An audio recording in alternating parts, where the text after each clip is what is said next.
Okay, well, I thought this time that I would actually cover some of the biblical stories.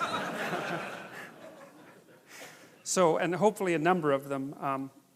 As I said last time, I'm going to go through this, well, as fast as I am able to. I want to do it as complete a job as possible. And of course, the probability that I'll get through the entire Bible is very low.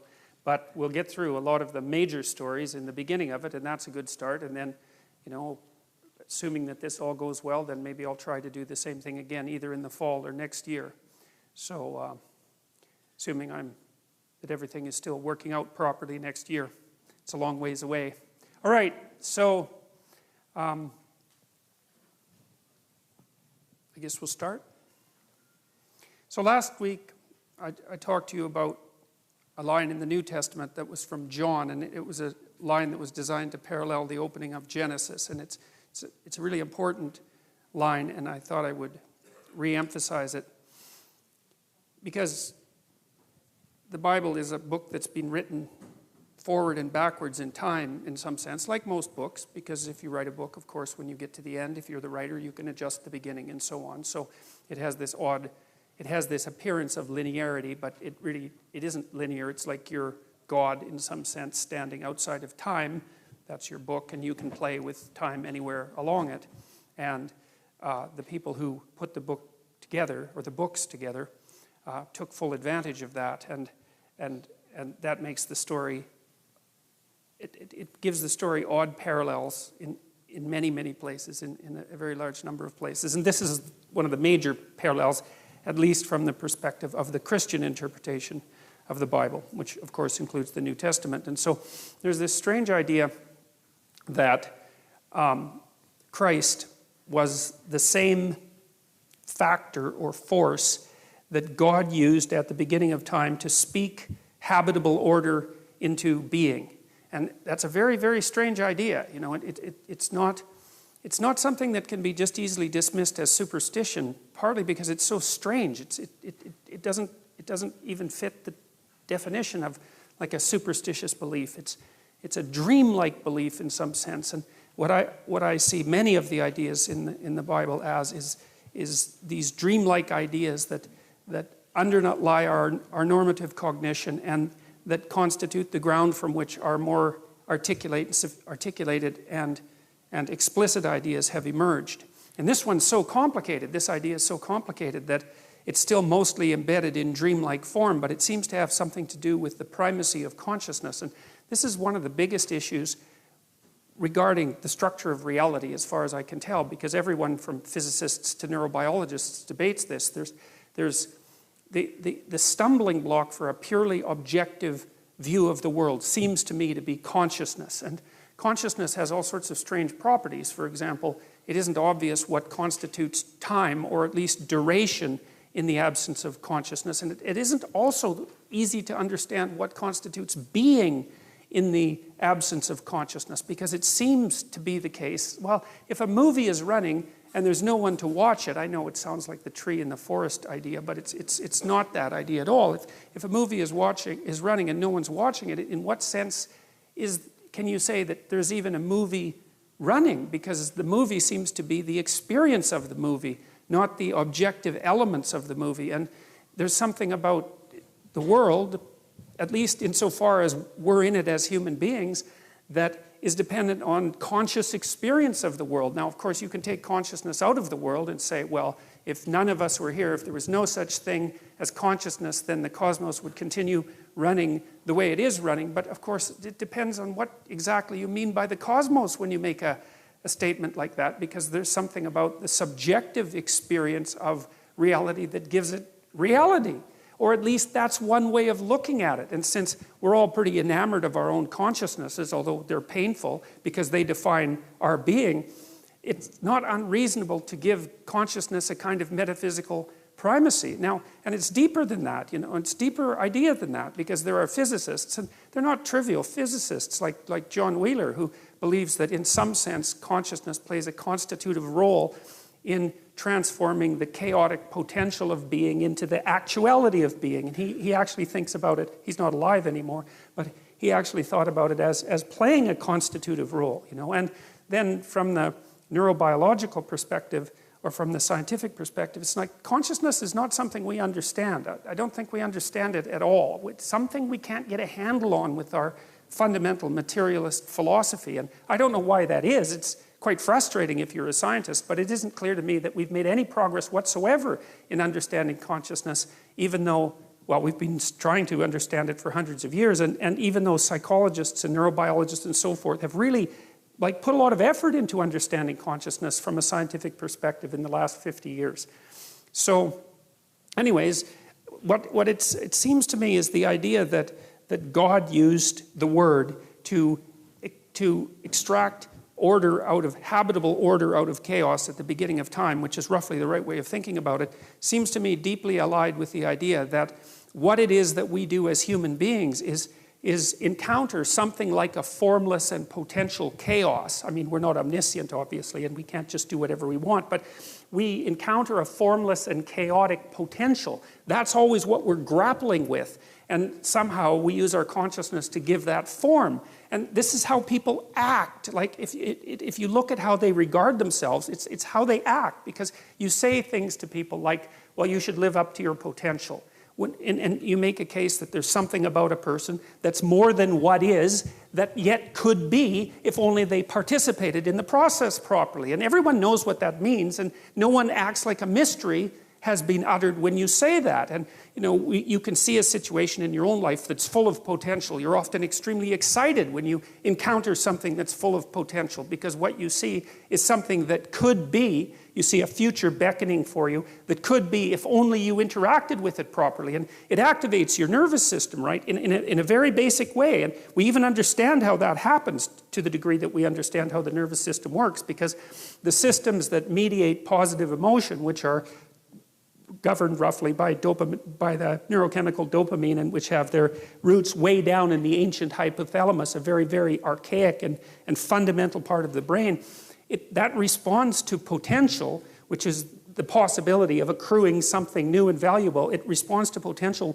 with active movement forward and engagement. And so we're engaged in the world as potential, and it looks like consciousness does that. And so there's this idea that, and this is the main idea that I think is being put forth in Genesis 1. It's something like, and you see this in mythology, like from what I've been able to gather, there's always three causal elements that make up being at the bottom of world mythology. And one is the formless potential that makes up being once it's interacted with, and that's generally given a feminine nature. And I think that's because it's like the source from which all things emerge and rise. It's something like that. It's more complicated than that, but it's something like that. And then there's some kind of interpretive structure that has to grapple with that formless potential. And I think that's the sort of thing that was alluded to by Immanuel Kant when he was criticizing the notion that all of our information comes from sense data, which would be the pure empirical perspective, right? Because when you encounter the world, you encounter it with a cognitive structure that already has shape. And so it's already in you, this structure. And without that a priori structure, you wouldn't be able to take the formless potential and give it structure. And I think that's something, it's akin in some way to the idea of God the Father. And I'll try to develop that idea more. It's the notion that there's something in all of us that transcends all of us, that's deeply structural, that's part of this ancient, well, I would say evolutionary and cultural process that enables us to grapple with the formless potential and bring forth reality, roughly speaking. And then there's the final element, and that element seems to be something like consciousness itself, the consciousness that actually inheres in the individual. So it's not only that you have a structure, it's that the structure has the capacity for action in the world. And it's like, you're the spirit that gives the dead structure life. It's something like that. And as far as I can tell, the Trinitarian notion that characterizes Christianity is something like, well, formless potential, which is never given the status of a deity in Christianity. And then the notion that there's an a priori interpretive structure that's a consequence of our ancient existence as beings. It goes back as far in time as you can go, the notion of a structure. And then the idea of a consciousness that is the tool of that structure and that interacts with the world and gives it and gives it reality. And that's the Word, as far as I can tell. And so the notion is that there's a Father, and that's the structure, and there's a Son that's transcendent, that characterizes consciousness itself, and that it's the Son, the speaking of the Son, that is the active principle that turns chaos into order. And God, it's such a sophisticated idea as far as I'm concerned, because, well, there's something about it that's at least phenomenologically accurate, because you do have an interpretive structure, and you couldn't understand anything without it. Your very body is an interpretive structure, right? It's been crafted over, let's say, 3 billion years of evolution. Without that, you wouldn't be able to perceive anything, and it's taken a lot of death and struggle and tragedy to produce you, the thing that's capable of encountering this immense chaos that surrounds us, and to transform it into habitable order. And then there's the idea too, of course, that's deeply embedded in the first chapters of Genesis, which is a staggering idea, you know, and certainly not one that's likely, that human beings were made in the image of God. Both male and female were made in the image of God. And that's, of course, a very difficult thing to understand, partly because the God that's referred to in those chapters has a kind of polytheistic element, although it's an element that's moving rapidly towards a unified monotheism. But it's not also obvious to me why people would come up with that concept, because I don't really think that when we think about each other, we immediately think God-like. You know, the notion that every single human being, regardless of their peculiarities and strangenesses and sins and crimes and all of that, has something divine in them that needs to be regarded with respect, and that plays an integral role, at least an analogous role, in the creation of habitable order out of chaos. That's a magnificent, remarkable, crazy idea. And yet we developed it, and I do firmly believe that it sits at the base of our legal system. I think it is the cornerstone of our legal system. That's the notion that everyone is equal before God, which is, of course, that's such a strange idea. It's very difficult to understand how anybody could have ever come up with that idea, because the manifold differences between people are so obvious and so evident that you could say the natural way of viewing someone is, or human beings, is in this extremely hierarchical manner, where some people are contemptible and easily brushed off as pointless and pathological and without value whatsoever, and all the power accrues to a certain tiny, you know, aristocratic minority at the top. But if you look at the way that the idea of the individual sovereignty developed, it's clear that it unfolded over thousands and perhaps 10,000s of years before it became something firmly fixed in the imagination that each individual had something of transcendent value about them. And man, I tell you, we dispense with that idea at our serious peril. And so, and if you're going to take that idea seriously, then, which you do because you act it out, because otherwise you wouldn't be law-abiding citizens, right? You act that idea out. It's firmly shared by everyone who acts in a civilized manner. The question is, why in the world do you believe it, assuming that you believe what you act out, which I think is a really good way of fundamentally defining belief. So, all right, so that's the sort of idea, is that there's this God of tradition and structure. That's God the Father, who uses the Son, which is more of an active force, and primarily something that's verbal, which I also think is extremely interesting, because it's associated not with thought precisely, but with speech. And I think the reason for that is that there's something to speech that's more than mere thought. And I think part of the reason for that is that speech is a public utterance. And at least in principle, speech is something that's shaped by the existence of everyone else, at least across time. Because when you speak, your speech is put forward in the world as a causal element, and it's also subject to criticism and cooperation and mutual shaping. And so there's an idea here too that speech is that the cognitive processes that bring habitable reality out of uninhabitable chaos have this collective and public element, which is part of the reason, by the way, that I'm an advocate of free speech, let's say, above all, because I don't think, although it is the case, for example, in the Canadian Bill of Rights, that every single right has equal value. That's the theory. It's an idiotic theory, because it's absolutely impossible for a large set of rights to have absolutely equal stances. That cannot happen. There's no way that that can ever work. But that is the legal judgment. But I think it's a huge mistake because free speech has this, well, this divine quality, let's say, that you can't escape from because it's the thing that manufactures everything else. You know, and I do think that the dream that you could think of as encapsulated in the stories in Genesis is the dream by which human beings dreamed up the idea that we would now consider consciousness. Because, you know, it took us a long time to figure out the word consciousness. It's not like it's bloody obvious. Who knows how many thousands of years or who knows what struggles we had to undertake to abstract out something like consciousness and how we had to represent that dramatically, say, or symbolically, or in a dreamlike fashion before we could actually formulate the term and localize that to some degree in people. It's very sophisticated. So John makes the case that, well, there's an emanation of God or an element of God, the transcendent consciousness, it's something like that acts directly and in a sort of living way with the underlying potential of the world. And I think that that's phenomenologically accurate, and I do think that that's the way we regard our lives. Because, you know, when you think about it too, we tend to think that what you encounter when you're looking at the world is the material world, but that isn't how you act.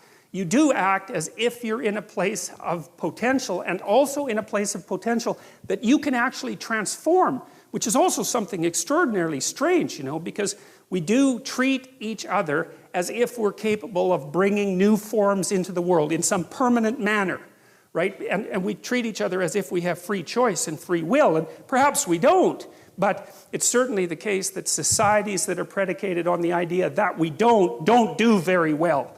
And societies that are predicated on the idea that we do seem to do a lot better. Plus, people tend to get very annoyed at you if you treat them like they're automatons that lack free will. There's something that people find very, I would say, constraining, slave-like about that even. You know, that the demand that you don't have actual autonomy, and even worse, that you're not responsible for your choices. It's an insult to someone to suggest to them that they're not responsible for their choices. You know, you usually, to do that to someone from a legal perspective, you have to argue something like diminished capacity, right? Well, you're mentally ill, or you don't have the intellectual capacity, or you were addled by some substance, or you had a brain injury or something, and that's why you're not responsible for your actions. Otherwise, part of the respect that you give to another human being is the assumption that they're responsible for their actions. And some of that can be, well, if you do something bad, then you're responsible for it. But part of that, too, is that if you do something good, you're also responsible for that. And that also seems necessary because, I mean, it's got to be more annoying than anything else you can imagine to strive virtuously, let's say, to produce something of extreme value and then to be treated as if that was a mere deterministic outcome and that your actual choices had nothing to do with that. I mean, people find that sort of thing extraordinarily punishing. And so I'm willing to, you know, I mean, I know that there are debates about all these things and debates about free will and debates about the nature of consciousness, but I'm trying to take a clear look at how people act and how they want to be treated, and then to trace it back to these old ideas to see if there's some metaphysical, let's say, metaphysical connection. So, all right, so here's how the book opens. In the beginning, God created the heavens and the earth. The earth was without form and void, and darkness was over the face of the deep, and the Spirit of God was hovering over the face of the waters. Now, this is a hard, what would you call, narrative section to get a handle on, because in order to understand it properly, you have to actually look behind it. So there are a lot of pieces of old stories in the Old Testament that flesh out the meaning of these lines. And I can give you a quick overview of it. One of the ideas that lurks underneath these lines, although you can't tell because it's in English, you have to look at the original languages, and of course I don't speak the original languages, so I've had to use secondary sources. Too bad for me. But the without form and void and the deep idea, you see, that's associated with this notion of endless deep potential. So for example, the words that are used to represent without form and void are something like, well, one is I'm going to get this partly wrong, tohu wabohu, and another one is teom. And it's important to know this because those words are associated with an earlier Mesopotamian word, which is Tiamat. And Tiamat was a dragon-like creature who represented the salt water. And Tiamat had a husband named Apsu, and Tiamat and Apsu were sort of locked together in kind of a sexual embrace. And it was that locking together of Tiamat and Apsu, and I would say that's potential and order, something like that, or chaos and order. They were locked together, and it was that union of chaos and order that gave rise in the old Mesopotamian myth, which is the Anu Elish, to being, to the old gods first, and then eventually, as creation progressed, to human beings themselves. And so there's this idea lurking underneath these initial lines that God is akin to that which confronts the unknown and carves it into pieces and makes the world out of its pieces. And the thing that it confronts is something like it's something like a predatory reptile, or it's something like a dragon, or it's something like a serpent.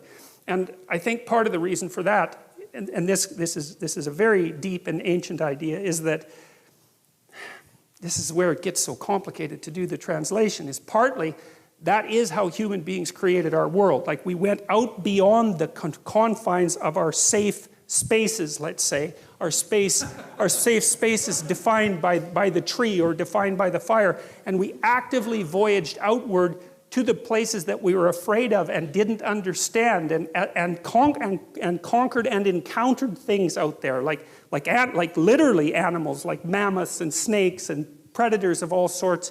And it was as a consequence of that active, brave engagement with the domain of what we did not understand, the terrifying domain of what we did not understand, that the world, in fact, was generated. And that idea lurks deeply inside the opening lines of Genesis. And it's a profound idea in my estimation. And I think also that the way our brains are structured, and this is something that I'm going to try to develop more today, is that the ancient circuits that our ancestors used to deal with the space beyond which they had already explored, so that would be home territory.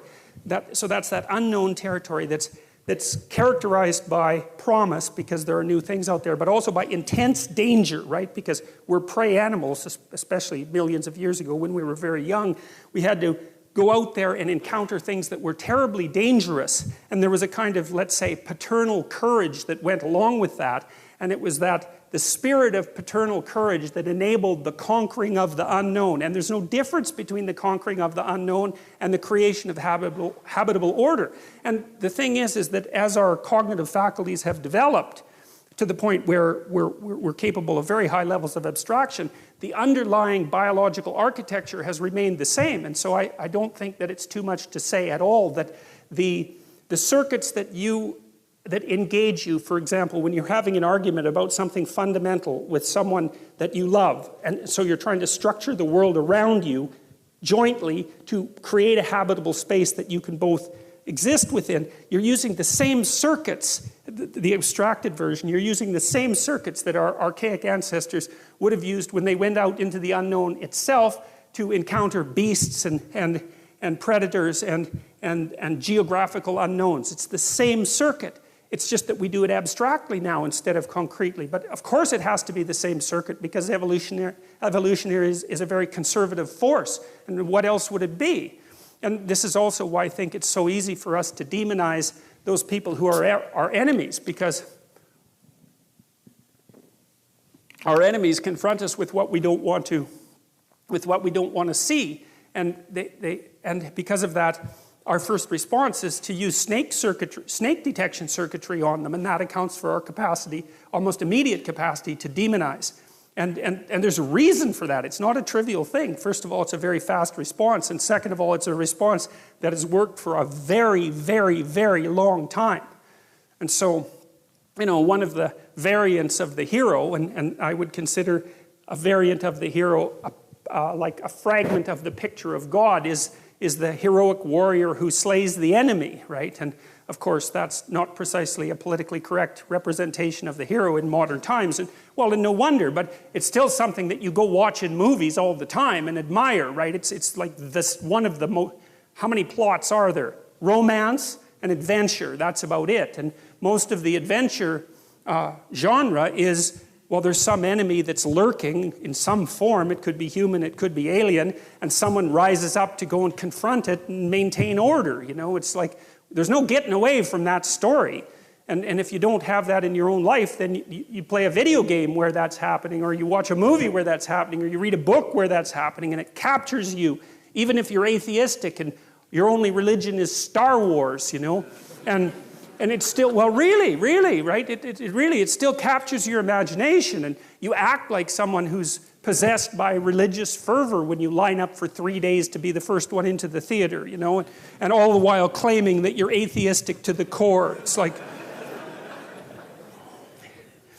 Okay, so this without form and void is this chaotic, and it's a hard thing to get a grip on, you know, what exactly this means. But I can give you another kind of example of how you would experience the formless chaos of potential in your own lives, and even how the order that you currently inhabit can dissolve into that. And you know, in Dante's Inferno, when he outlined the levels of hell, so Dante was trying to get to the bottom of what constituted evil, really, in this representation. So it's a work of psychology, and he was thinking, well, there are various ways to behave reprehensibly, but there's a hierarchy of reprehensible behavior, and there's something absolutely the worst at the bottom. And Dante believed that it was betrayal. And I think that's right, because, you know, one of the things that enables long-term cooperation, peaceful cooperation between people is trust. And I would also say that trust is the fundamental natural resource. There's been some very good books written on the economic utility of trust, for example, and societies where the default economic presupposition between trading partners is trust tend to be rich, even if they don't have any natural resources. And you can see that, for example, with what happened with eBay, which I think was a kind of miracle, because what should have happened with eBay was that you sent me junk and I sent you a check that bounced, right? And that was the end of eBay. But, right, exactly. But that isn't what happened. Like the default transaction on eBay was so honest that the brokers, you could hire brokers to begin with. I can't remember what they were called exactly, but you could pay someone a fee so that they would guarantee the transaction. So, you know, you wouldn't send me junk and I'd actually send you a payment, and we'd pay 10% for someone to guarantee that. The default trade was so honest that those things vanished right away. And so that meant that all this frozen capital, roughly speaking, which were all the junk that people had lying around that someone else might want, instantly became money. And the only reason that worked was because people trusted one another. And so trust is an unbelievably powerful economic force, maybe the most powerful economic force. Anyways, if you have a relationship with someone, it's predicated on trust. And part of the reason for that is that trust is what enables us to look at each other without running away screaming. And what I mean by that is that if I trust you, then I don't have to take into account how complicated you are, because you're horribly complicated. You know, I think chimpanzee full of snakes, that's what a human being is. And as long as you'll do what you say you'll do, then I can take you at your word, and your word simplifies you, and you can take me at my word, and my word simplifies you, and then we can act like we understand each other even though we don't.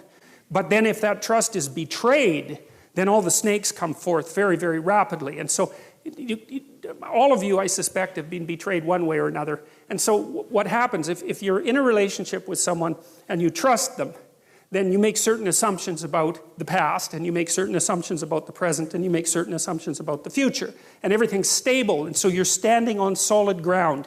And the chaos, it's like you're standing on thin ice. The chaos is hidden. The shark beneath the waves isn't there. You're safe. You're in the lifeboat. But then if the person betrays you, like if you're in an intimate relationship and the person has an affair and you find out about it, then you think, one moment you're one place, right? You're where everything is secure because you've predicated your perception of the world on the axiom of trust. And the next second, really, the next second, you're in a completely different place. And not only is that place different right now, the place you were years ago is different, and the place you're going to be in the future, years hence, is different. And so all of that certainty, that strange certainty that you inhabit, can collapse into incredible complexity. And you say, well, if someone betrays you, you think, well, okay, who were you? Because you weren't who I thought you were. And I thought I knew you, but I didn't know you at all. And I never knew you, and so all the things we did together, those weren't the things that I thought were happening. Something else was happening, and you were someone else. And that means I'm someone else because I thought I knew what was going on, and clearly I don't. I'm some sort of blind sucker or the victim of a psychopath or someone who's so naive that they can barely live. And I don't understand anything about human beings, and I don't understand anything about myself. And I have no idea where I am now. I thought I was at home, but I'm not. I'm in a house, and it's full of strangers. And I don't know what I'm going to do tomorrow or next week or next year. It's like all of that certainty, that habitable certainty, collapses right back into the potential from which it emerged. And that's a terrifying thing. That's a journey to the underworld from a mythological perspective. And that is really something worth knowing because, journeys to the underworld are extraordinarily common in mythological stories. And, like the Hobbit going out to find the Smaug, the dragon, and get the gold is a journey into the underworld. And journeys to the underworld happen all the time. And modern people don't understand what the underworld is, except that we've all been there. And we go there all the time. And we go there every time the solidity and stability of the world that we've erected, at least partly through our speech, is shattered because, some sort of snake appears. That's another way of thinking about it, and it's a really good way of thinking about it because, no matter how carefully you construct the little habitable area that's around you, there's always something you didn't take into account, and there's always something that can pop up its head and do you in and make you aware of your mortality and age you for that matter, or even kill you. And that's the permanent situation of life, which is part of the reason why I think the story of Adam and Eve, for example, is archetypal. It's because we do inhabit walled gardens, right? Because a walled garden is half structure, society, and half nature. That's what a walled garden is. And a walled garden is a place of paradise and warmth and love and sustenance, but it's also the place where something can pop up at any moment and knock you out of it. And I think part of the reason that story exists at the beginning of this collection of books is because it explains the eternal situation of human beings. We're always in that situation. We're in a walled garden, or we bloody well hope we are. But there's always a snake. And then it's even worse because if there is a snake, we're exactly the sort of creatures who are going to do nothing but go and interact with that snake the second that we can manage it. It's definitely the case that if you want a human being to muck around with something, the best thing to do is to tell them not ever to do it, have anything to do with it, which is, of course, something you know if you have teenagers or even children, or if you know anything about yourself or your partner.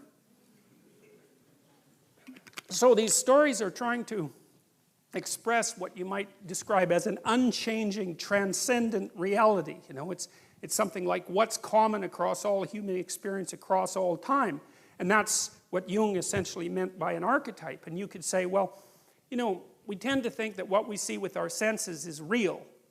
And of course that's true, but what we see with our senses is what's real that works at the time frame that we exist in, right? And so we see things that we can touch and pick up. We see tools, essentially, that are useful for our moment-to-moment activities. We don't see the structures of eternity, especially not the abstract structures of eternity. We have to imagine those with our imagination. Well, and that's partly what these stories are doing. They're saying, there's forms of stability that transcend our capacity to observe, which is hardly surprising. We know that if we're scientists, right? Because we're always abstracting out things that we can't immediately observe. But there are metaphysical or moral realities or phenomenological realities that have the same nature, that you can't see them in your life by observing them with your senses, but you can imagine them with your imagination. And sometimes the things that you imagine with your imagination are more real than the things that you see. Well, numbers are like that, for example. I mean, there's endless examples of that. And I would say, this is also a good way of thinking about fiction, because a good work of fiction is more real than the stories from which it was derived. Otherwise, it has no staying power, right? It's distilled reality, even though, in some sense, it never happened. It's like, it depends on what you mean by happened. It's a pattern that repeats in many, many places with variation. You extract out the central pattern. It's the pattern purely never existed in any specific form, But the fact that you've pulled a pattern out from all those exemplars means that you've extracted something real. And I think the reason that the story of Adam and Eve, which we'll talk about in quite a bit of detail today, has been immune to being forgotten is because it says things about the nature of the human condition that are always true. I can give you another brief example. You know, like people have a lot of guilt. You know, there's a line of social psychology that claims that most people feel that they're better than other people. And like, I just don't buy that. That isn't what I've seen in my life. And maybe I'm a bit biased because I'm a clinical psychologist and I see more people who are overtly suffering, maybe, than people do in general. Although I'm not so sure about that, you know, because you don't have to scratch very far beneath the surface of most people's lives before you find something truly tragic. And I don't mean the sort of tragedy that you whine about. I mean, you know, your mother has Alzheimer's, or your best friend committed suicide, or you have a close relative with cancer, you have a sick child, or, you know, there's something wrong with you, because almost everyone has at least one really terrible thing wrong with them. And if you don't, hey, you will, so, you know. So, you know, that tragic sense of being is there with people all the time. And it's also the case that in my experience, like, I rarely meet someone who says, hey, you know, I'm doing everything I possibly can, I'm a hell of a guy, and I can't see how I could possibly improve, you know? You meet someone like that, you think they're narcissistic, right? And you're right. But most people don't feel that way. They feel like they could do a hell of a lot better than they are, and they're quite acutely aware of their faults, and they don't feel that they're what they should be.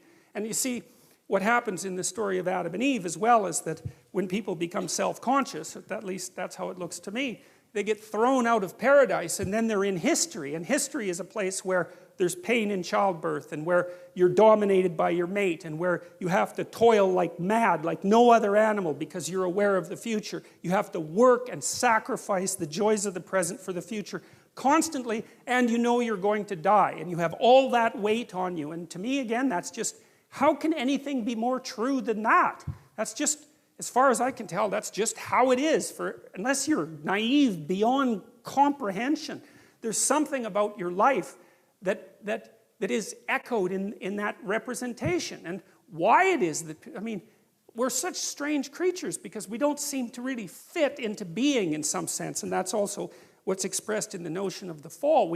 The existentialists said, well, people feel like they have a debt that they have to pay off to existence for the crime of their being, something like that. And maybe it's because we're acutely aware that we have to offer something of value to the people around us so that they can tolerate us, you know, while we're going about our business. But it seems deeper than that. It's that human beings seem to exist in a post-cataclysmic world. And that's exactly also what's represented in Genesis. And it's very interesting because, you know, in the Adam and Eve story, there's two catastrophes, essentially. There's the catastrophe that occurs when Adam and Eve wake up, which we'll talk about in detail, and become self-conscious and know that they're naked. And their eyes are open, right? So that's the terminology that's used. And to have your eyes open means to have an increment in consciousness, essentially, because eyes are associated with consciousness for human beings because we're intensely visual animals. And so the metaphor of having your eyes opened is the same as the metaphor of coming to consciousness. And as soon as Adam and Eve come to consciousness, they realize they're naked. And, you know, the classic interpretation of that is that it has something to do with sexual sin. And I don't believe that. I don't believe that that's what it means, although there are elements about that are relevant. It's more that to realize that you're naked, it's like, you know, if you dream that you're naked on a stage in front of people, that's not a sexual dream, man, unless you're some kind of strange exhibitionist, right? It's you want to cover yourself up and get the hell off that stage as fast as possible. And so to be naked in front of a crowd is to have everyone, it's to have the judgment of the social world focused on your self-evident inadequacies. And that makes people self-conscious, and that's a real human state. It's associated with neuroticism in the Big Five trait model. But people don't like that at all. They don't like having their fragility and vulnerability exposed to the group. It's one of the two major fears of people, because one is social humiliation, and the other is something like mortality and death. And like your typical agoraphobic, for example, gets to have both those fears at the same time, because it's usually a she, tends to believe she's going to have a very spectacular and exhibitionistic heart attack in a public place and make a terrible fool of herself while she's dying. So, and then that's a good example of the two archetypal fears that characterize human beings. So to me, and I said that I tried to approach these stories as if I didn't know what they were about, because that seemed right to me, because they're mysteries. Everything about them is mysterious, and why we have them is mysterious, and what the hell you're all doing here is mysterious, listening to this lecture. And reading Jung, because Carl Jung was very, very helpful in this, because he faced these stories with a beginner's mind and presumed there was something to him that he didn't understand, given that they were at the very bloody bottom of our civilization, which is historically perfectly clear, and that they came out of the midst of time. And he wasn't satisfied with the idea, the Freudian idea that God was just the father, or the Marxist idea that religion was the opiate of the masses. It's like, if religion was the opiate of the masses, then communism was the methamphetamine of the masses, I can tell you that. So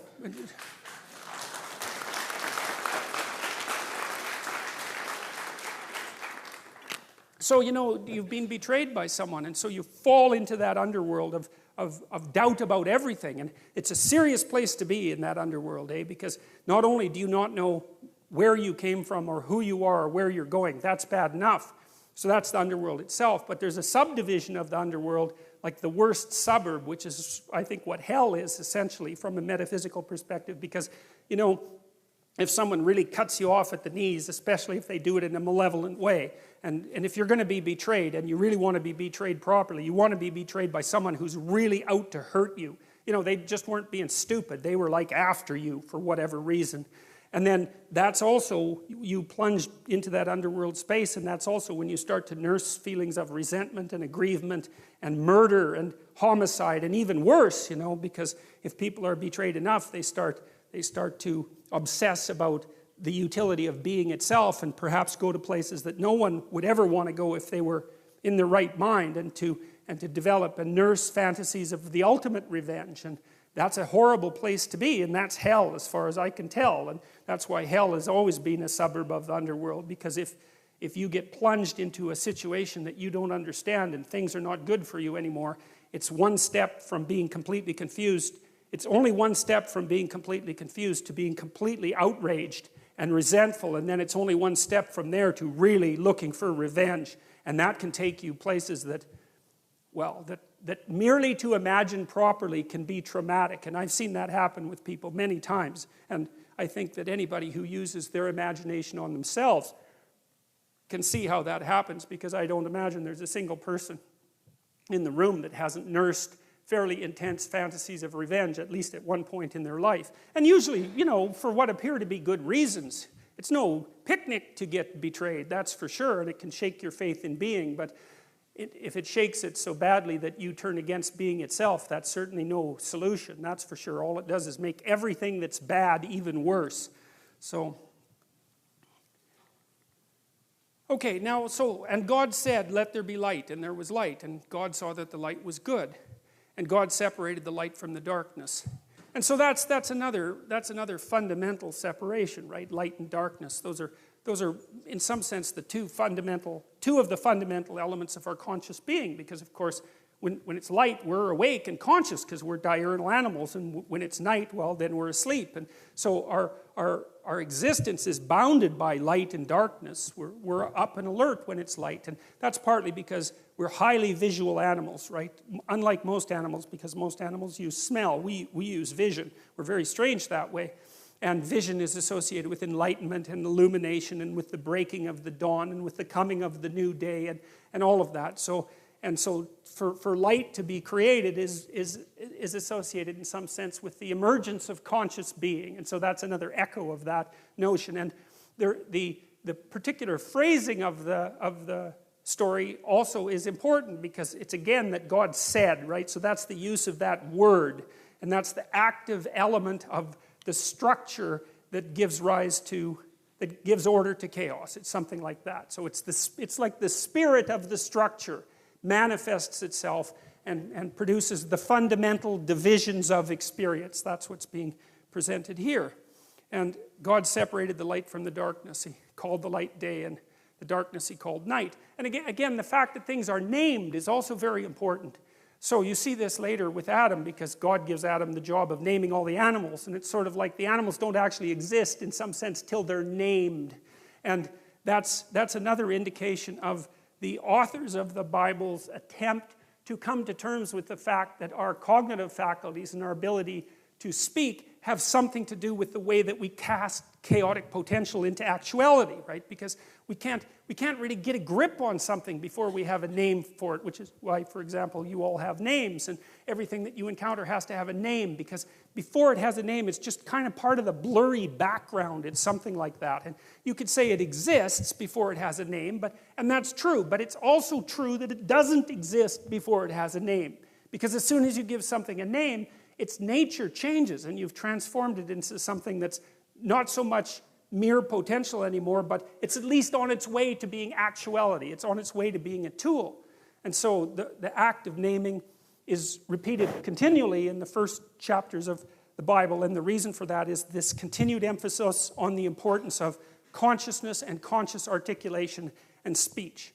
You know, and speech is really something that does separate us in an important way from animals, you know, like we haven't got very far teaching animals how to speak. The best we've managed so far is some parrots, right? There's a gray African parrot. There was one of them that got up to about a 4-year-old level, and that's mind-boggling, because like, how big is the brain of a parrot? It's like that big, and that bloody thing could talk, and so that shows you how much we know about brains.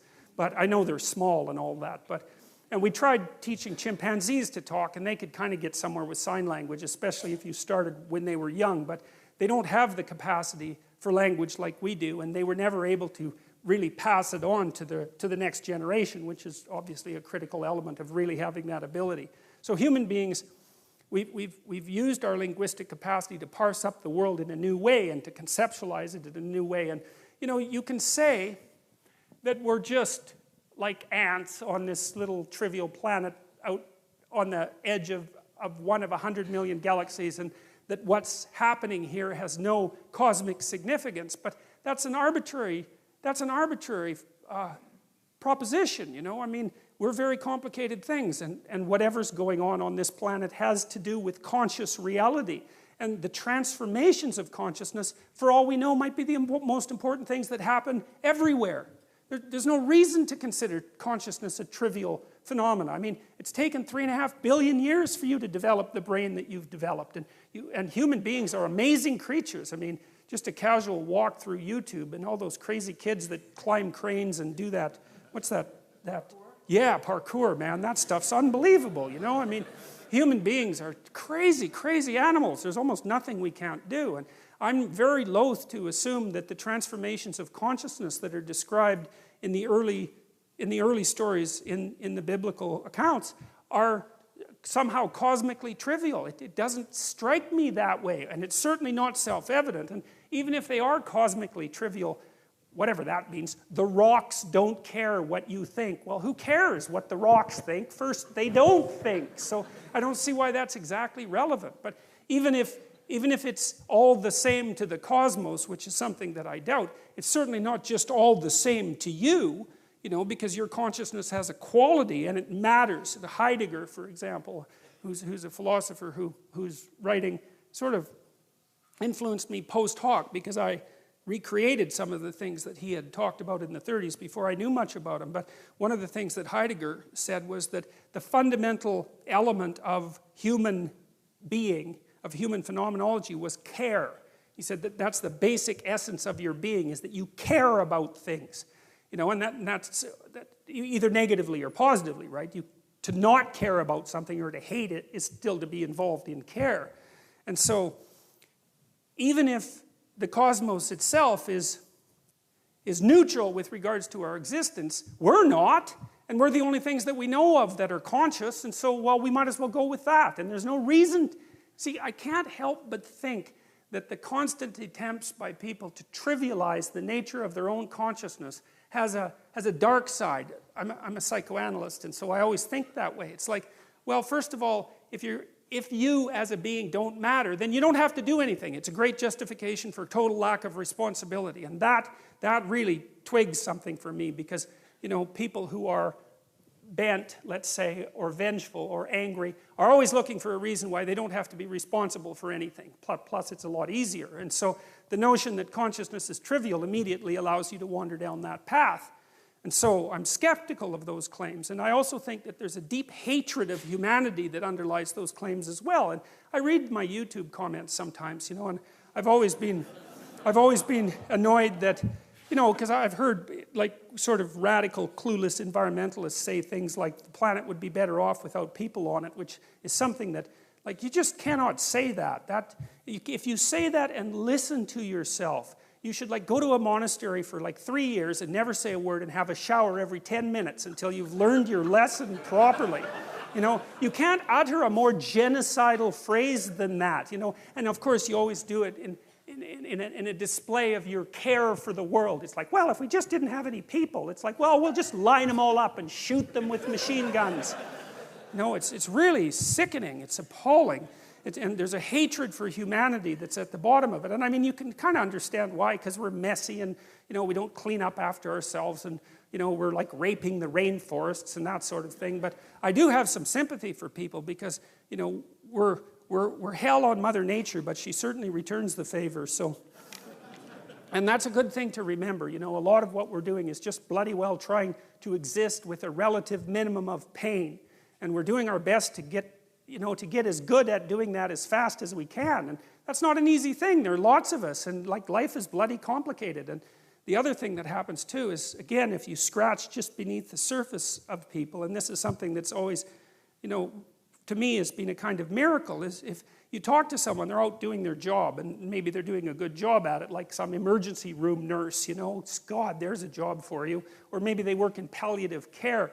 You know, and you talk to them and you find out they've got like 4, as I said before, serious problems in their family, and maybe they're diabetic to boot, and yet they haul themselves out of bed in the morning and go take care of dying people. It's like, good God, people deserve a bit of respect for struggling forward and not always trying to make the planet a worse place when they're beset on all sides constantly by, you know, an unending series of tragedy. You'd think we could have a little bit of sympathy for ourselves as a consequence of that. It's like we're not all like rapacious, greedy monsters who are bent on just devouring everything in our path, you know. It's a little bit more complicated than that. So, all right. Anyway, so let's go to the next part of this here. All right, so, and God said, let there be an expanse in the midst of the waters, and let it separate the waters from the waters. And God made the expanse and separated the waters that were under the expanse from the waters that were above the expanse. And it was so, and God called the expanse heaven. And there was evening and there was morning the second day. Well, to understand that, because that doesn't make any sense at all, really. So I think I told you a little bit about this before. So the world that's being created in this particular account is a phenomenological world. There's a disk of land, because if you go out in a field and you look around, you're on a disk of land, so that's pretty obvious. And then there's a dome on top of it. It's more or less held up by the mountains, and rain comes down, so there's water above the dome, because where else would the rain come from? And underneath the ground, there's fresh water. You can drill down and find that. And then around that, there's salt water. And so that's the world. And it's kind of an empirical world, because if you're a child and you just go out in a field and you look at the world, that's sort of what it would be like. And so that's the world that's being created. And so one of the things that is worth thinking about, and this is something Carl Jung was very interested in, is that these old descriptions are half geographical and half empirical, so sort of based on observation, and half psychological. So one of the things Jung was interested in, for example, was astrology, but mostly for a psychological reason, because, you know, there are stars up on the dome, and then when you look at the stars, you can imagine the shapes of the stars, and that helps you orient yourself, because as soon as you can see shapes in the stars, then you can recognize the constellations and you can orient yourself at night. But then the constellations become gods, say, and the gods turn into a drama. And the drama comes from within. It's the projection of imagination. And so when Jung was analyzing astrology, he was analyzing psychology, because he saw the astrological narrative as the projection of the human imagination onto the cosmos. And so when he was analyzing astrology, he was analyzing psychology. And the same thing is the case with these stories, is that the world they describe is only, it's not the natural world like a scientist would describe it, because these people weren't scientists. They didn't have the technology and the tools. It was the way for them it was the world. For us, it's the way they saw the world. And so we're looking at the way they saw the world. And a lot of that's psychology, and we share that psychology to a large degree with those people. So in this is psychology. But it's interesting to know what the geographical substrate is so that you can kind of understand the stories. And I like this picture because it's great from a psychological perspective. It's a very famous picture. And so basically what you have here is the world as we know it, and there's the dome with the sun and the moon on it and the stars. And then if you look outside what you know, well, then you're out into this cosmic space, right? And those are like the wheels of the planets and the music of the spheres. And that's the ever-present explorer who's gone beyond the domain that he can understand and is peering out into the unknown as such. And it's a psychological picture. It's like, because you do know some things, and then outside of that there are things you don't know. And when you're feeling brave, you put a foot or two out where you don't understand, like, because there's frontier everywhere, right? And if you're feeling heroic and you want to do something for the world and you want to expand what you understand, you poke your head through what you know and you take a look at whatever structure is out there. And he's pretty smart, because most of them is still where it's safe. And I would say that's a good thing, because if you jump right out there, well, then maybe you fall off the edge of the earth. And I wouldn't precisely recommend that, especially if you do it accidentally.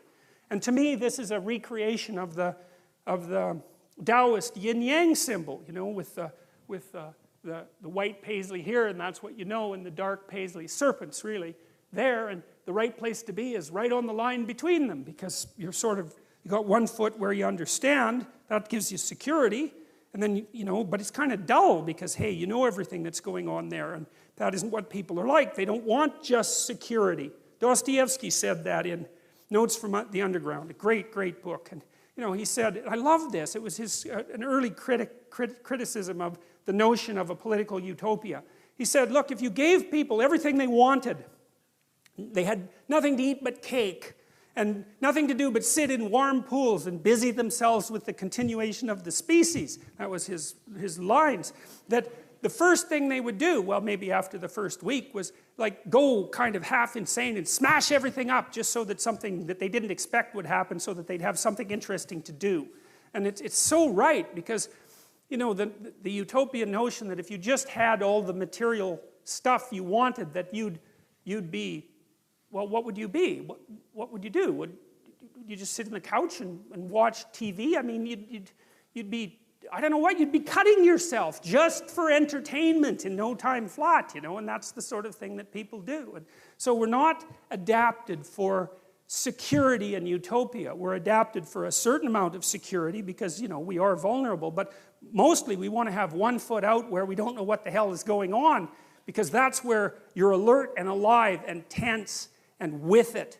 And I believe this, and I believe it actually has something to do with the hemispheric structure of the physiology of your brain, is because the right hemisphere looks roughly adapted to what you don't know, and the left hemisphere, and this is an oversimplification, but a useful one, is adapted to the world that you do know, and the right place for you to be is halfway between them. Because and you can tell that. That's what's so cool. And this tells you that this is actually reality that's manifesting itself to you. That sense of active engagement you have in the world when things are working well for you, where you should be at the right time.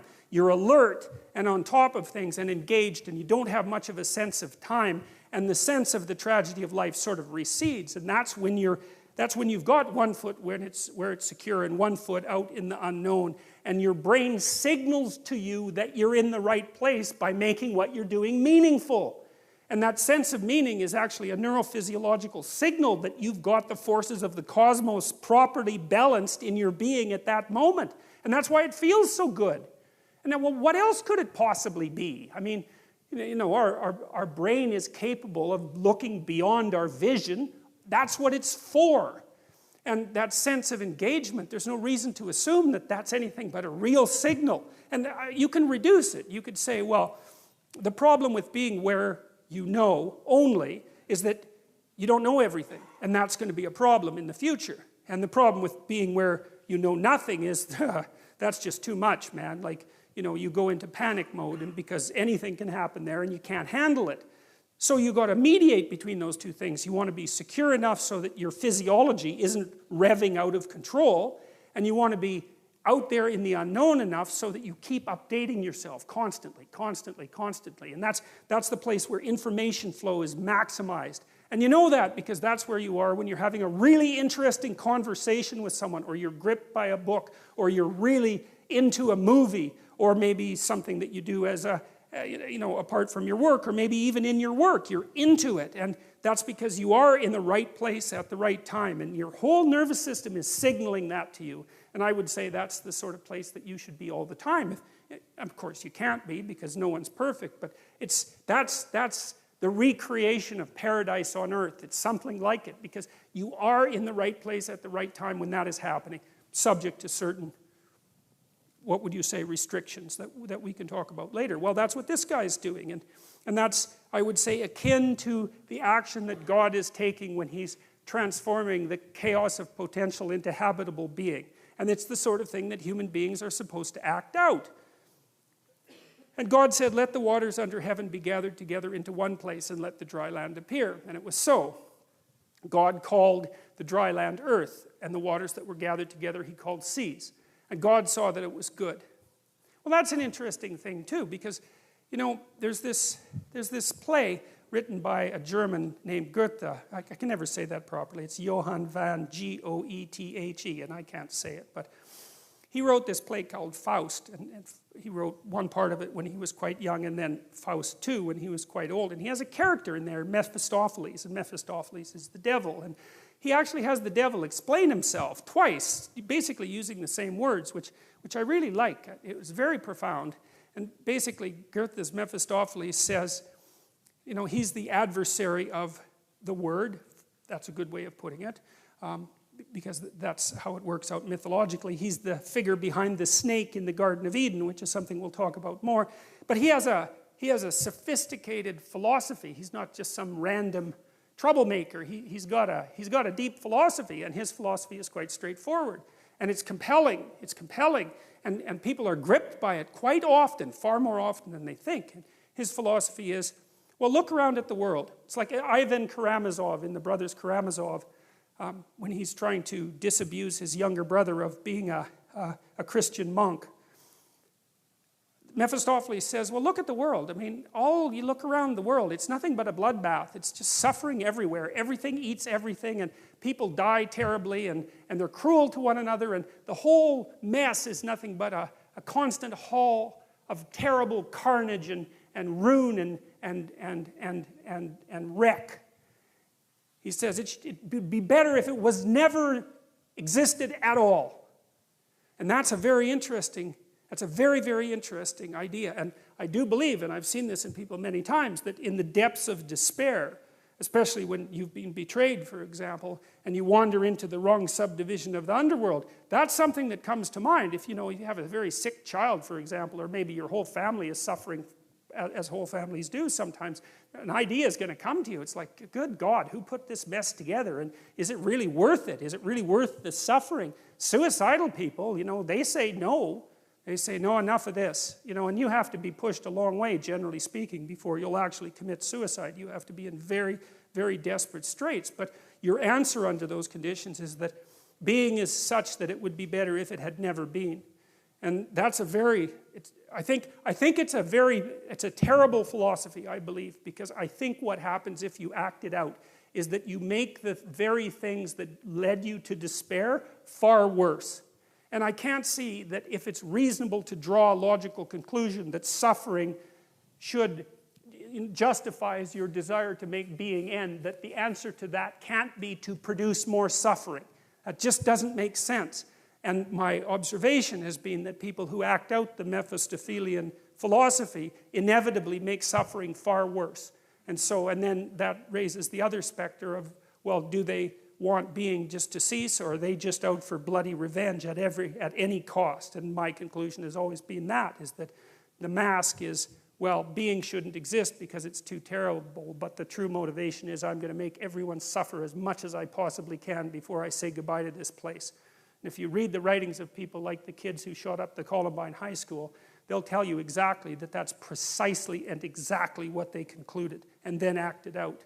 So anyways, but in this, God says that it was good. And I've thought about that a lot. It's like, because the question is something like, well, is something better than nothing? Because that's a really good question, you know. And I thought about two things in relationship to that. And one is, well, maybe it depends on how it is that you are, right? Because it could be that there are ways of being in the world that justify the world. And there are ways of being in the world that make the world unbearable. And I believe that the narrative that runs through the biblical stories is precisely a dialogue between those two types of being. And the optimistic part of the story is that being requires limitation and suffering. There's no escape from that. But there are modes of being that allow that to be perhaps even more than tolerable. Perhaps there are modes of being that allow that to be good. And it's a straight and narrow road. It's a very difficult road to tread. So I think, well, that's possible. You know, I'm not an optimist by nature. But that's one of the things that I've conceptualized and read about that I actually find plausible, because it's certainly the case, everyone knows this, that there are ways that you can act that make things worse. Everyone knows that. And so if that's the case, there has to be the opposite, right? There has to be ways that you could act that make things better. And obviously you can act in ways that make things really way worse. And so the question is, well, are there ways that you can act that make things really much better? And I think that's the question, is, can we have our cake and eat it too? Can we have the being that requires limitation and suffering, and also simultaneously transcend that by our mode of being? And I believe that the biblical stories, and perhaps not only the biblical stories, but the biblical stories are one of the human imagination's best attempts to address and answer that question. That's what the entire story is about. So the first of it is the catastrophe of the collapse of self-consciousness and the entrance of humanity into history. And the rest of it is, okay, now we're in history. Now we know that we're going to die. We know about our mortality. We're conscious of our own being. Is there a mode of acting in the world that allows that to be justifiable, or maybe even more, that allows that to be triumphant? And then I would also say, maybe it's worth finding out, you know. That's the other thing that's so interesting, because you've got this short time on earth, and there's lots of things that are very, very difficult to contend with. And you have the problem of tolerating yourself even in all your insufficiency. And one of the things that seems to me to be the case is that if you adopt a sufficiently profound mode of being, if you attempt to do that, then the mere act of lifting up that weight is enough to justify the fact that you're insufficient and mortal and bound by tragedy. And I believe that, and I believe people believe that, because if you watch how people act, they look for people they admire. And they do admire people, right? It's a natural phenomenon. You see it starting with children. Children admire and then they imitate. And we look to people who seem to be able to bear the burden of being in a heroic manner, and there's something inside of us that calls to that, and that makes us want to mimic that and to follow it. And I think that that's the deepest and most profound of instincts, and I think it's right. And even if you're not so convinced on the positive end, you know, because it's more difficult to be convinced of the positive, you can certainly be convinced on the negative end, because there are ways of being that are so brutal and so reprehensible that merely to read about them is enough to traumatize you. And I think that if you're a person who hasn't lost their soul completely, you can't help but encounter stories like that and shudder away from them. And, you know, Alexander Solzhenitsyn, who was the person who did most to unmask the absolute horrors of communist totalitarianism, said that he believed that the Nuremberg judgments were the most important event of the 20th century. And that was the judgment at the end of World War II, that there were certain actions that no one was to undertake, no matter what their cultural background was, because they were, let's say, crimes against humanity. That there was such a thing as universal evil.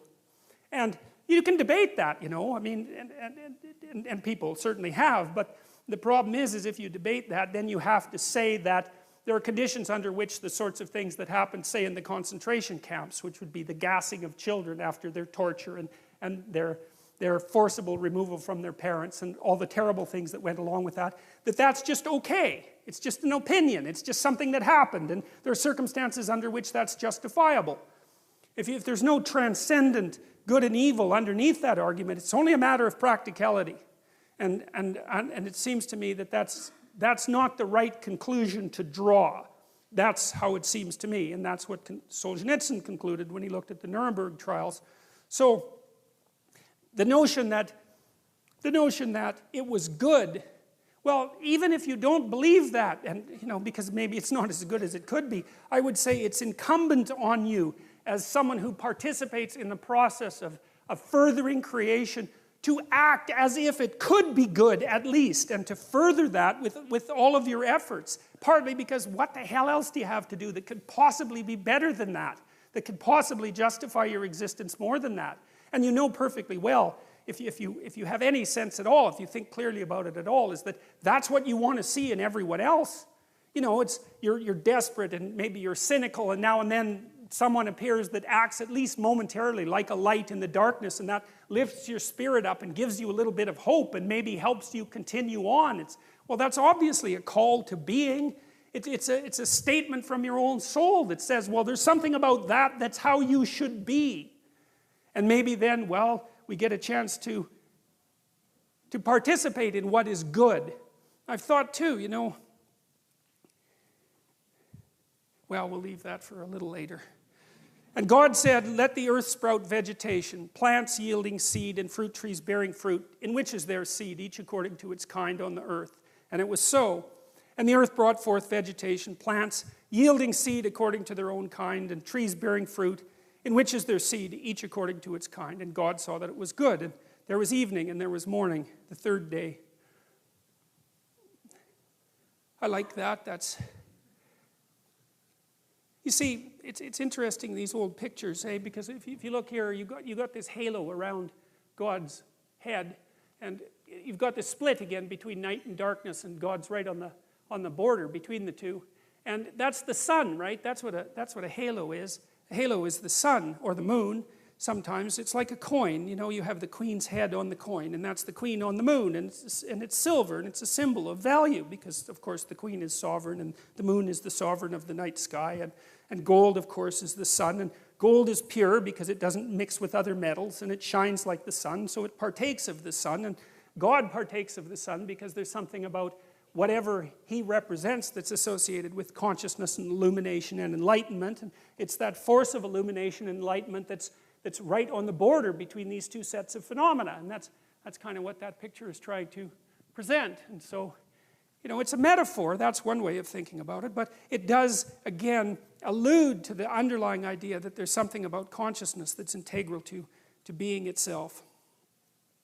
And God said, let there be lights in the expanse of the heavens to separate the day from the night, and let them be for signs and for seasons, and for days and for years. I mean, that's a remarkable bit of writing there too, because you just think about how bloody long it took our caveman ancestors to look at the night sky and start to figure out that there were repeating patterns across years that enabled them to mark the seasons. I mean, I just can't imagine how they figured that out. It's the degree of careful observation that it took. And I mean, we know people figured that out a long time ago because, those great megalithic monuments like Stonehenge seem to be astronomical observatories, essentially. And you see the same thing with the pyramids. I mean, people were looking at the damn sky, trying to figure out, looking at God, because that's kind of what you're doing when you're looking at the night sky, trying to figure out the regularity and order in the universe, and that's all compacted into this little line, and let them be for signs and for seasons, to be oriented by the stars.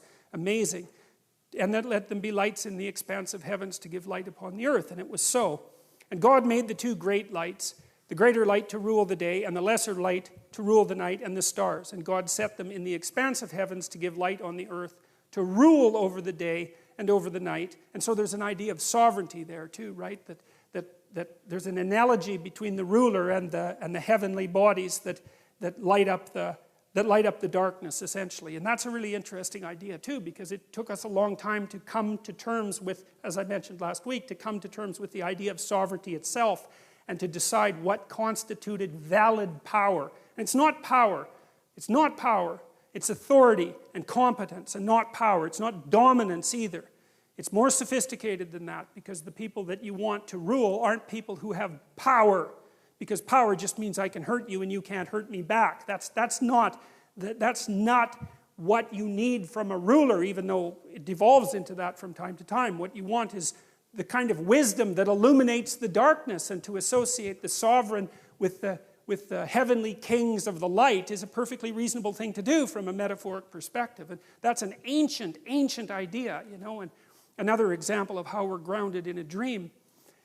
And God set them in the expanse of heavens to give light on the earth, to rule over the day and the night, and to separate the light from the darkness. And God saw that it was good. Another emphasis on the fact that it was better that there was something than nothing. And, you know, maybe you could consider that the declaration of the cosmos is something like, well, it's better that there's something than nothing. And, well, how do you know that? And I guess the answer to that is that there's something instead of nothing. And I know that that's not proof, but it's still a remarkable fact that it happens to be the case, and no one does know why that is. And so maybe we should go along with it and see what we can do with it, you know, and see how we could make it better, because we certainly could if we were really committed to it, and we shook our resentment and our anger and our hatred. And I know there's reason for all of that, because people do suffer terribly, but, you know, God only knows what being could be like if we all contributed to it to the best of our ability. God only knows what we could conquer, and what sort of magnificent cities we could produce, and what things we could eradicate from the suffering of the world.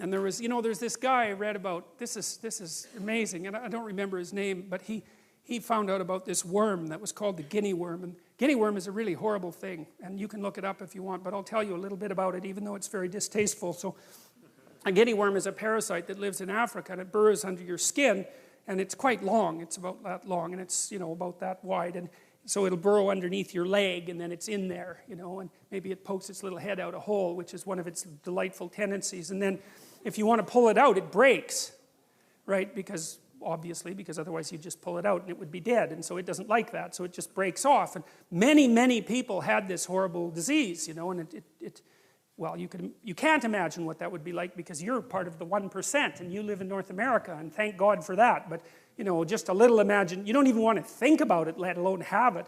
And he went to Africa and wiped the damn thing out. It's like, well, great, you know, it seems to me the planet's a lot better off without any guinea worms on it. Even though that's like guinea worm genocide talk, I'm still, you know, pretty happy about it.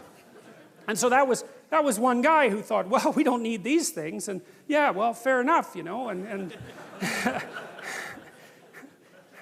yeah, well, so good for him. Like, you know, I mean, he can die thinking that the world's a better place than it was when he first popped out, and so good for that. I think that's a good aim, you know, I think, is to think that when you're on your deathbed, and you can look back and think, well, there's a little less suffering in the world from here on out than there would be if I had never existed. And that's a lot better than the opposite, because it's certainly possible, say, if you're Stalin, to ensure that there's a hell of a lot more suffering in the world than there would have been if you hadn't lived.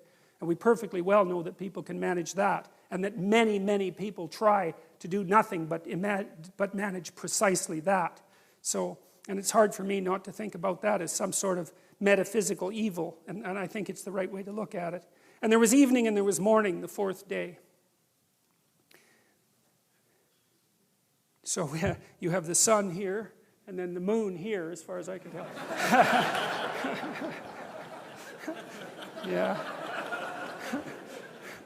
Yeah. Actually, I think this is the moon over here, but so, yeah, and that's part of the Sistine Chapel, which is, you know, an absolutely remarkable.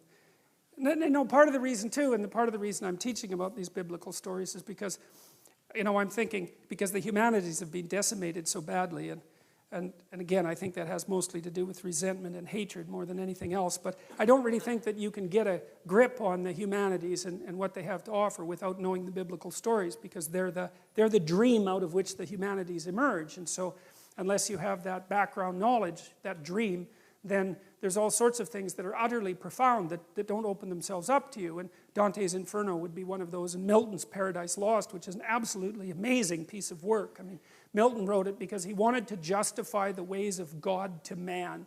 You know, what an ambition that is. And I mean, he was serious about that. He took the problem seriously. It's like, it's the Mephistophelian problem, is that, well, this is a rough business that we're involved in, and, you know, maybe we should just give it up. And I think the whole world, I think, was deciding that in the 1980s when we were deciding whether we were going to engage in the ultimate nuclear catastrophe, you know, and we were very, very close to that a number of times.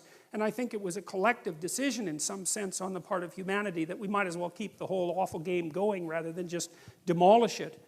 But you know, Milton, he wrote Paradise Lost to, it's a dream, again, it's a dream, and trying to explain the nature of being and the nature of evil, and you can't crack the damn thing without knowing the underlying stories, and that's really too bad because it's utterly profound. And the reason you need profound things, as far as I can tell, you need profound knowledge, is because life is actually a profound problem for everyone. I mean, you can shelter back and live a very conservative existence, and look, like, more power to you. I understand why you would do that, but it doesn't stop you from having to face the ultimate questions of life. Right? They're right there in everyone's face, and at least at some point in your life. And it would be better if you could, I think, if you could confront them full on and to deal with them properly and to be a beacon of strength as a consequence of that. And I think that wisdom, that's what the humanities are supposed to teach, is wisdom. And wisdom is what enables you to deal honorably with the tragedy of life. And I think I can't see how you could think that that was a bad idea, because there are going to be times when you're in an emergency room and, you know, prone to panic and to cry and to break down and to collapse and to be of no use to anyone around you. And that's not the right way to be. It's the right way to be in a situation like that is to be strong and reliable. And I don't think you can do that without being wise. And you can't be wise without putting yourself together and without knowing something about where you came from and what you're like. And that's history and the humanities. And so this isn't optional. It's more necessary. Man does not live by bread alone, and that's exactly the issue here. So you see these magnificent works, you know. I mean, it's not like Michelangelo thought of this literally, you know. He was a genius, for God's sake, and he's trying to get at something, and he's trying to get at the profundity of human culture. I suppose that's why you have this patriarchal figure here, and the cosmic role that consciousness and tradition plays in being itself. And it's ennobling. And you know, you think people, religious or not, people, hundreds of millions of people come from all over the world to Rome and go through this little tiny chapel to look at this. There's something in it that everyone needs to see. You know, it's not just beauty, it's more than beauty. It's that which feeds the soul. And everyone feels that, even if they can't explain it. So, and God said, let the waters swarm with swarms of living creatures, and let birds fly above the earth across the expanse of the heavens. So God created the great sea creatures and every living creature that moves, with which the waters swarm, according to their kinds, and every winged bird according to its kind. And God saw that it was good. And God blessed them, saying, be fruitful and multiply, and fill the waters in the seas, and let birds multiply on the earth. And there was evening and there was morning, the fifth day. And God said, let the earth bring forth living creatures according to their kinds, livestock and creeping beasts, creeping things and beasts of the earth according to their kinds. And it was so. And God made the beasts of the earth according to their kinds, and the livestock according to their kinds, and everything that creeps on the ground according to its kind. Kind, right? That's kin, right? And to be kind is to treat others as if they're your kin. And so, according to its kind. And God saw that it was good. That's continually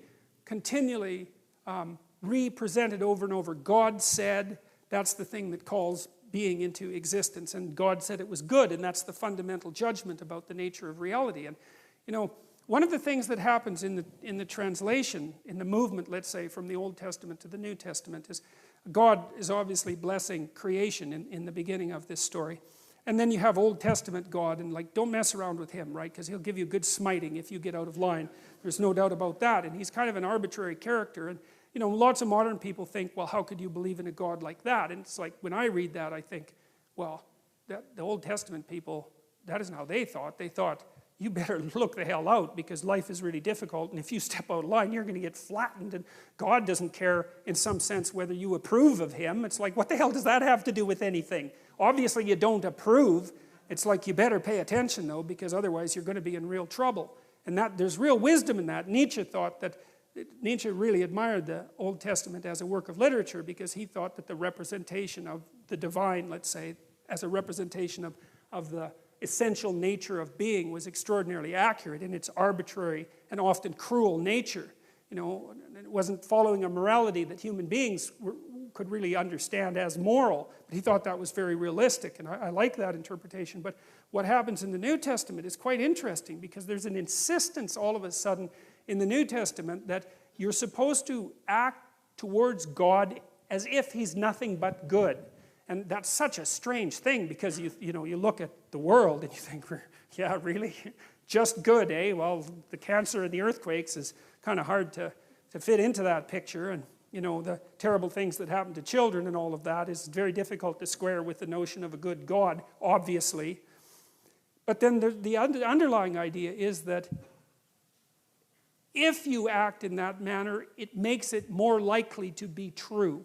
It's something like that. And so I would consider that in some sense an act of both courage and faith. It's like you're going to make the case, like God makes at the beginning of the Bible, that being is in fact good.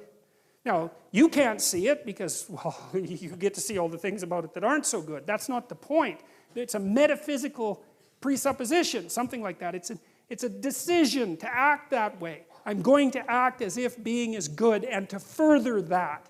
And then the implicit idea is, well, there isn't any way that you can make things work out better than to do that. And so there's a courageous element to it, which I think is also expressed to some degree in the idea of Christ's voluntary sacrifice of his own life. His presupposition was something like, I'm going to act as if God is good, and I'm going to play that out right to the end.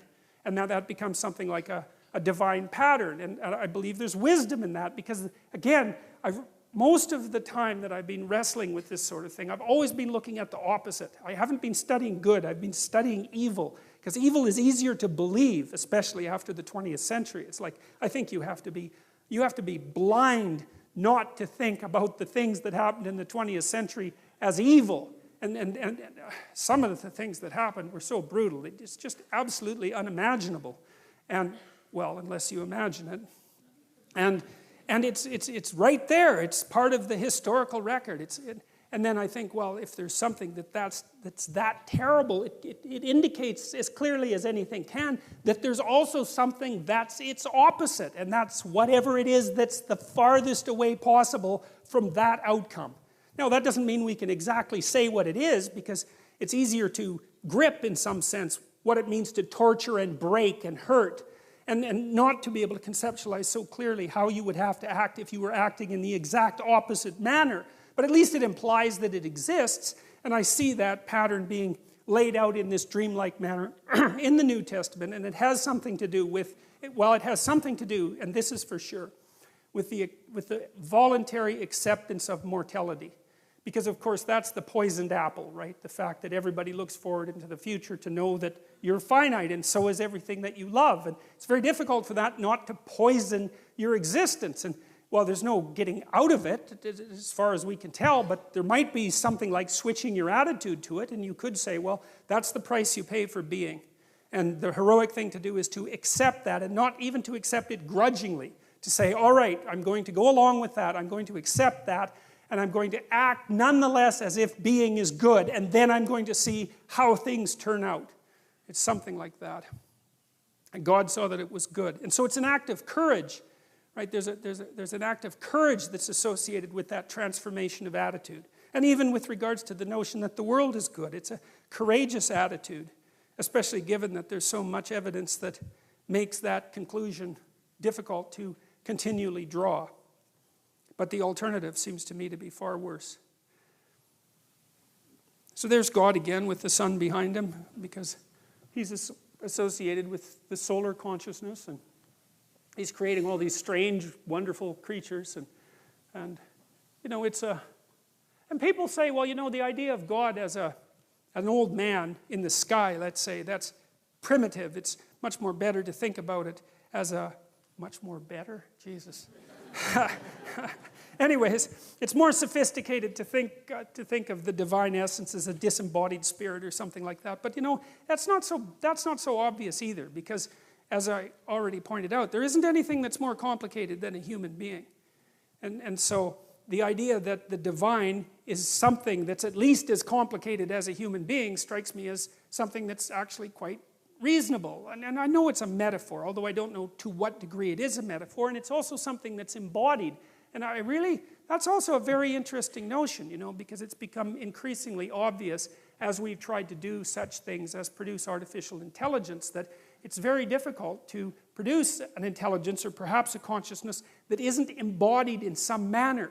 It can't be just a spirit without form. And I think that's part of the reason too why Christianity puts so much emphasis at the end of time on the resurrection of the body, because there's a drive in there to ennoble the idea of the body, not just the spirit, the consciousness that floats abstractly above the body, but to say that, no, you can't do that. You can't just shed that part of you that's heavy and material, so to speak, and leave it behind as if it's of no value. You have to ennoble that as well. And that idea is also linked to the representation of God as a human being, and as a wise human being, and as something that's embodied.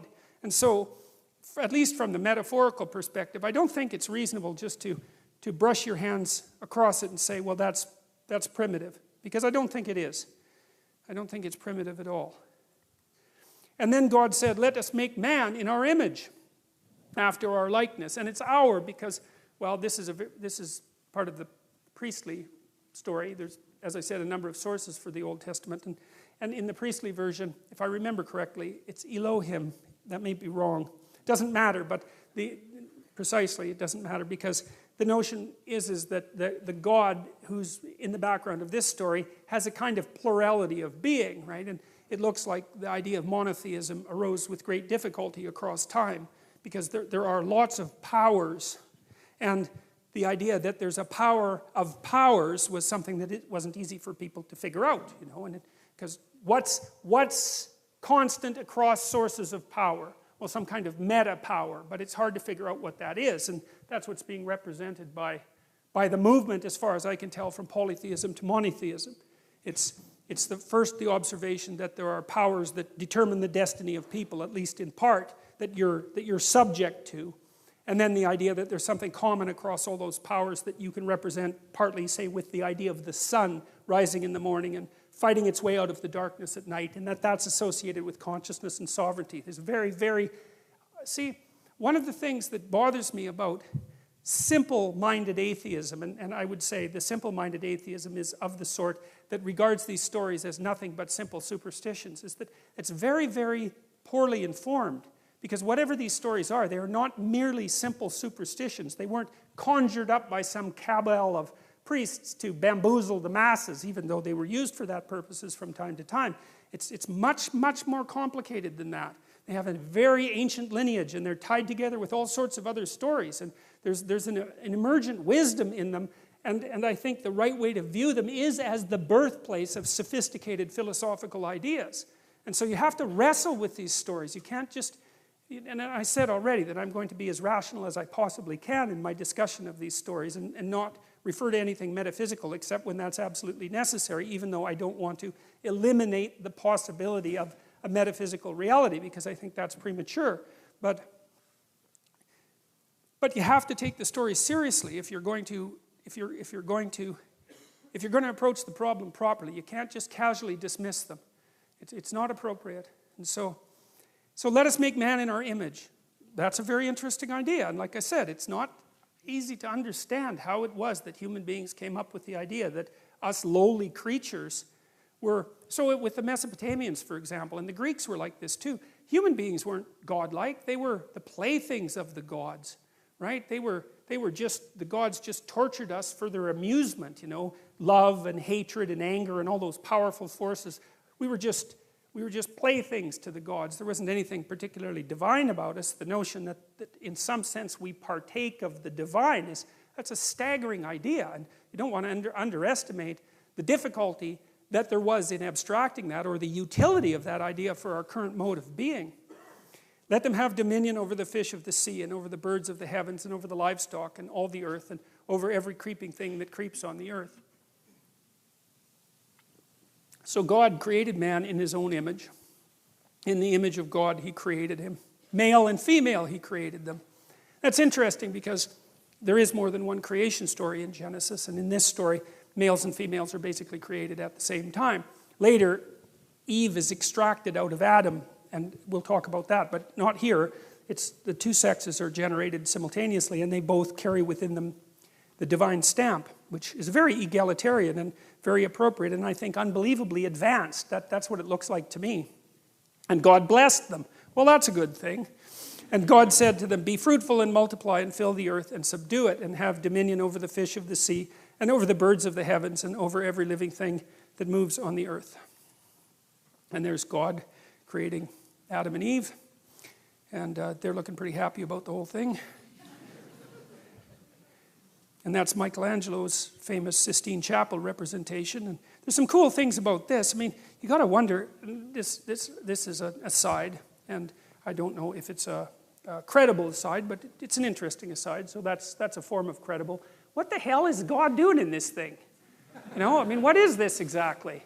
And so there's been some interesting answers to that, and this is one of them. So there was a group of scientists about 20 years ago that were remarked on the precise analogy between this structure and the brain bisected down the middle. And of course, Michelangelo was one of the first people who did detailed dissections, and so they felt that Michelangelo had put God inside the brain for some reason.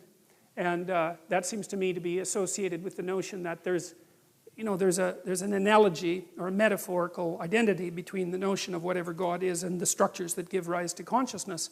And I think we really underestimate the degree to which consciousness is both, say, miraculous and not understood. I mean, you know, you have what appears to be an entirely material substrate, yet here you are, aware and self-aware and able to generate the world merely in some sense by looking at it. It really is remarkable, and that consciousness is dependent on something that wells up from deep within that material substrate that we don't understand at all. It's really a crazily remarkable thing, you know. And you hear a lot about scientific reductionism, but I'll tell you something that's kind of interesting, and it's a tangent too. You know, the guy that discovered DNA, I think it was Watson. And it's Watson and Crick, but I don't remember who wrote this book, but one of them, I don't remember which one, he believed that DNA was so complicated that it had to come from space. He didn't believe it could have possibly evolved on Earth.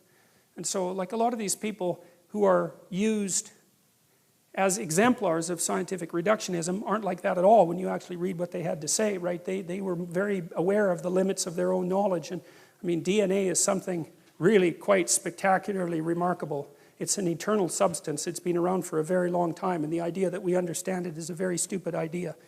And I would say that the same thing applies to the brain. Like we're scratching away at the surface of something we don't understand at all. And so it's quite interesting, I think, that, and maybe Michelangelo had enough gall to do that. It's certainly possible. I mean, he had enough gall to do dissections when the cost of that was death. You know, he had to rob corpses essentially to go and do it. So he wasn't, I would say, not particularly politically correct. So that's kind of interesting. And there's another representation of the same thing. And that's a funny one. I had to throw that in. I don't know how many of you know this, but there's this joke in the atheist community. I think it might have been started by Richard Dawkins, but that might be wrong, that it was just as reasonable to believe in the flying spaghetti monster as it was to believe in God. And that's the flying spaghetti monster, by the way. And so that's called touched by his noodly appendage. And anyways, it's not very sophisticated, but it is funny. So, and God blessed them, and God said to them, Be fruitful and multiply and fill the earth and subdue it and have dominion over the fish of the sea and over the birds of the heaven and over every living thing that moves on the earth. And God said, Behold, I have given you every plant yielding seed that is on the face of all the earth, and every tree with seed in its fruit. You shall have them for food. And to every beast of the earth and every bird of the heavens and to everything that creeps on the earth, everything that has the breath of life, I have given every green plant for food. And it was so. And God saw everything he had made, and behold, it was very good. And there was evening and there was morning, the sixth day. Thus the heavens and the earth were finished, and all the host of them. And on the seventh day God finished his work that he had done, and he rested on the seventh day from all his work that he had done. So God blessed the seventh day and made it holy, because on it God rested from all his work that he had done in creation. And I like that too, you know. I did a lot of counseling work with people who were, coaching work, I guess, with people who were fairly spectacularly successful, and they were usually workaholics. You know, they're the sort of people that were like, they'd work 80 hours a week, just nonstop. That's just what they were like. And one of the things we were always trying to figure out was, well, how much should you work? Because one answer is you just work till you die, right? I mean, you just exhaust yourself. And, well, that's not a good idea. And then you have to figure out why that isn't a good idea. It's got to be something like this, is that you don't want to do so much work that the amount of work you do interferes with the amount of work that you could still do, right?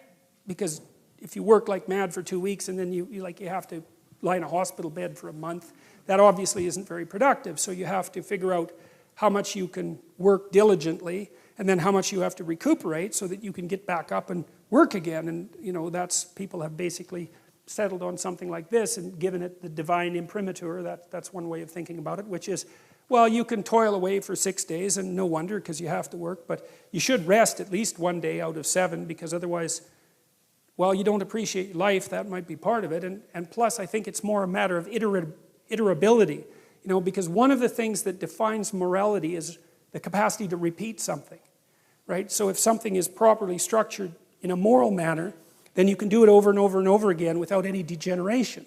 And so that's kind of like a relationship. If your relationship is negotiated, you can continue to negotiate it, and then you can have a relationship that lasts for a long time. You can do it today and next week and next month and next year. You can maintain it across time.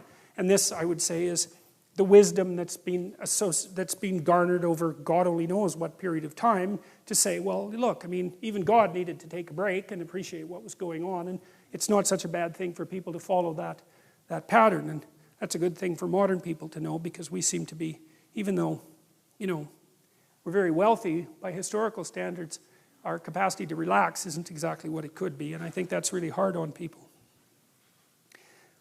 Okay, so I'm going to go over again the idea of the attributes of God. I talked about that a little bit last week, but I want to return to it because I think it's worth dwelling on a little bit, because we're trying to figure out what it is that people were trying to formulate when they were formulating these representations. And we've sort of come to the conclusion that there is an attempt to abstract out the nature of power from specific aspects of power, and there's some attempt to associate that with consciousness as that which gives rise to being itself, and there's some attempt to associate that consciousness with something that has a cosmic quality, whatever that might mean, and it's a statement that it has a cosmic quality rather than a discovery. It's a mere statement that there's something about consciousness that has world-generating significance, and also the implication that it's associated with human beings as well. It's a very interesting set of propositions, and I don't believe that they're simply refutable. Like it's a perfectly coherent argument, even though it's primarily made metaphorically. And so then, once again, I want to build up the framework of associations around the idea of God. One of the things that Freud did when he was interpreting dreams, and this is quite useful, you know, so if someone comes to me with a dream, then I have them tell me the whole dream, and then I get them to repeat it line by line, and then whenever they say a line and there's an object in it or a person or something like that, I ask them what that makes them remember, or what that thing means to them, or what comes to mind. And that's the associational technique, and it's predicated on the idea that your memory works by association. And you know that if you're daydreaming, you know, you go from one thing to another like a conversation does, and that you can take an idea that's at the center of a web of associations and by tracking the associations, you can kind of zero in on what the idea might mean. And then Jung expanded that by trying to, he called it to amplify the dream by thinking about narrative or literary or mythological similarities that might be associated with the narrative structure of the dream. And I think often that can be unbelievably useful, you know. And it's like the dream is an idea that's trying to come to birth. It's partly formulated, and then if you discuss it and amplify it, it's like you can speed along its transformation into a more articulated idea. And the dream is also something that, because your brain, your mind is trying to, with one foot in the unknown, it's trying to formulate what's out there in the unknown and to make it concrete. But it doesn't do that in one fell swoop. It doesn't just take potential and turn it into articulated ideas. It has to dream up what's out there first, projects its imagination out there to get a handle on what it might be. And then that's presented in the dream, and if you analyze the dream, you can make it more articulate. And so that's what we're going to do with the attributes of God, to build up the representational structure a little bit. So the hypothesis is that God is an abstracted ideal, formulated in large part to dissociate the ideal from any particular incarnation or man or ruler. And the underlying idea there too is that when the ruler becomes the ideal, the state turns into the biblical Egypt. And the biblical Egypt is a tyranny. And so there's a very, very solid idea in the Old Testament that I think took people, God only knows how long, to figure out that if you confused the notion of sovereignty with the current sovereign, then your culture immediately degenerated into a totalitarian state and turned to stone. And that was deadly. Then you were slaves. And then the thing was going to collapse as well. Like, no matter how big and grandiose, as soon as the ruler became the concrete incarnation of the ideal, there was no distinction between the man and the divine notion of the ideal, then the society was doomed. And I think that's I think that's true. It's as simple as that. And I think we saw more than enough evidence of that in the 20th century, and we're certainly seeing the same thing repeating itself now. When the ruler becomes the ideal, the state turns into the biblical Egypt, and the biblical Egypt is the archetypal tyranny. So, what is God like? Well, from the Christian perspective, there's three elements. One seems to have something to do with tradition.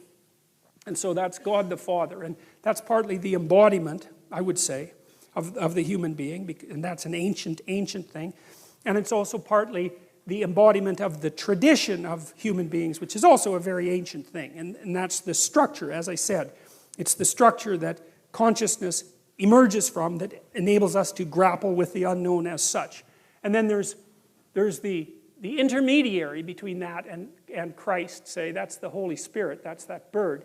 And that's the Spirit in a more abstracted sense. And I would say that's probably as close as Christianity ever got to the notion of consciousness as such. You know, disembodied consciousness, something like that. And then there's the notion of the suffering individual, and that's a very complicated idea. And it's something like, so there's this idea, an old idea, and I believe this was originally a Jewish idea, that something with the attributes of God, omniscience, omnipresence, and omnipotence, lacks something.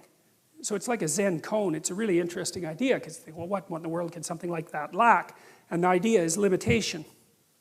So something that's everything lacks limitation.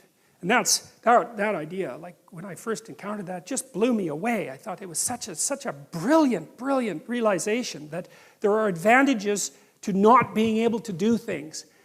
Partly because it gives you something to do. I suppose that's a big part of it, right? Is if you had everything you wanted at every moment at your fingertips, well, there's nothing, there's no story. And it's funny, because that happened to Superman, the cartoon character. By the 1980s, he could juggle planets, and you could bounce like hydrogen bombs off him and it'd be fine. And it's like everyone got bored because, well, what were you going to do to Superman? It's like you lob a hydrogen bomb at him and he just brushes it off and like combs his hair, and that's the end of that. And the whole cartoon series basically died because he didn't have any flaws. There's no story without the limitation. And I think that's an absolutely remarkable idea. And so part of the notion of Christ, and this is something that I puzzled over for a long time, and I learned a lot of this from Jung, is that there's idea in Christianity that there's consciousness as such, which which in some sense is eternal. It stretches from the beginning of the time to the end of time, but it's this abstracted notion. But it lacks a certain kind of reality because it's not instantiated somewhere. It's not instantiated in a specific time and place in history. And so the idea of the Son, the third part of the Trinity, or one of the three parts of the Trinity, is the notion that tradition and consciousness as such also has to be embedded in history in a particular time and place. And so there's the archetypal embeddedness, and that would be the incarnation, and that's the perfect man, right, who accepts his mortality and acts in a virtuous manner. But it's the archetypal story of every individual as well. And there's a very strong strain in Christianity. I would say this is more pronounced in Orthodox Christianity, that the proper path of life is to take the tradition, let's say, and the spirit that's associated with consciousness as such, and to act it out in your life, in your own personal life, in a manner that's analogous to the manner in which Christ acted it out in his life. And what that means in part is the acceptance of the tragic preconditions of existence. And so that's partly betrayal, right? Betrayal by friends and by family and by the state. And it's partly punishment for sins that you did not commit, as well as the ones you did commit, and sometimes that's just a relief, but the arbitrary nature of justice, and also the fact of finitude. And the notion is that your duty, let's say, and the way to set things right in the cosmos is to accept that as a necessary precondition for being and to act virtuously despite that. And that's a very, very powerful idea as far as I'm concerned. And I'm also, the world's a weird place, and I've seen some very strange things in my life. And one of the things that I've seen is that, I've dealt with some people who were very, let's say, that they weren't on a good path. Let's put it that way. And one of the things that was really interesting about being around people like that, it was almost like they were surrounded by a gravitational field of sorts. I'm speaking metaphorically, obviously. And their worldview was so warped and twisted that if you came within contact of them, you all of a sudden started to play a part in their drama. And it was almost inevitable. They would maneuver and manipulate and interpret in a way that made you into the villain in their story, no matter what it was that you wanted to do.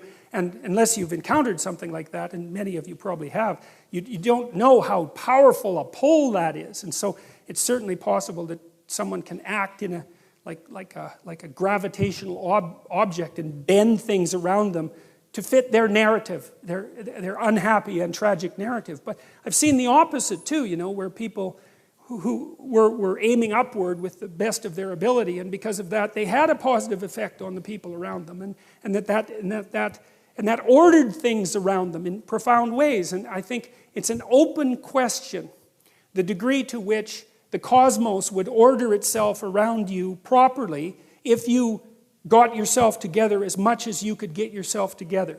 We know that things can go very, very badly wrong if you do things very badly wrong. There's no doubt about that. But the converse is also true. If you start to sort yourself out properly and then you have a beneficial effect on your family, first of all, that's going to echo down the generations, but it also spreads out into the community. And we are networked together. We're not associated linearly. We all affect each other. And so it's an open question, the degree to which acting out the notion the notion that being is good and the notion that you can accept its limitations and that you should still strive for virtue. It's an open question how profound effect that would have on the structure of reality if you really chose to act it out. And I've seen things, as I said, in my life that indicate that I do believe there's a metaphysical element to life as well as the rational, practical element. And I think there are times when those two things come together, and I've seen that happen. And so I don't think we know the limits of virtue. I don't think we know what true virtue could bring about if we aimed at it carefully and practically. And so the notion that there's something divine about the individual who accepts the conditions of existence and still strives for the good, I think that that's an idea that's very much worth paying attention to. And I think the fact that people have considered that idea for at least 2,000 years quite seriously is also an indication that there's at least something to be thought about in relationship to that. So that's kind of the Trinitarian idea. Same idea there. And you see, it's interesting too, because you have God the Father, essentially, who's coming out of this strange, you see, this isn't the sky exactly, and you see this very often in these old pictures. It's not exactly the sky, whatever the heaven was that people believed in. It's something it's like the sky opens and there's a dimension beyond the sky. It's something like that. And I wanted to show you this too, just to show you that this isn't only a Western conception.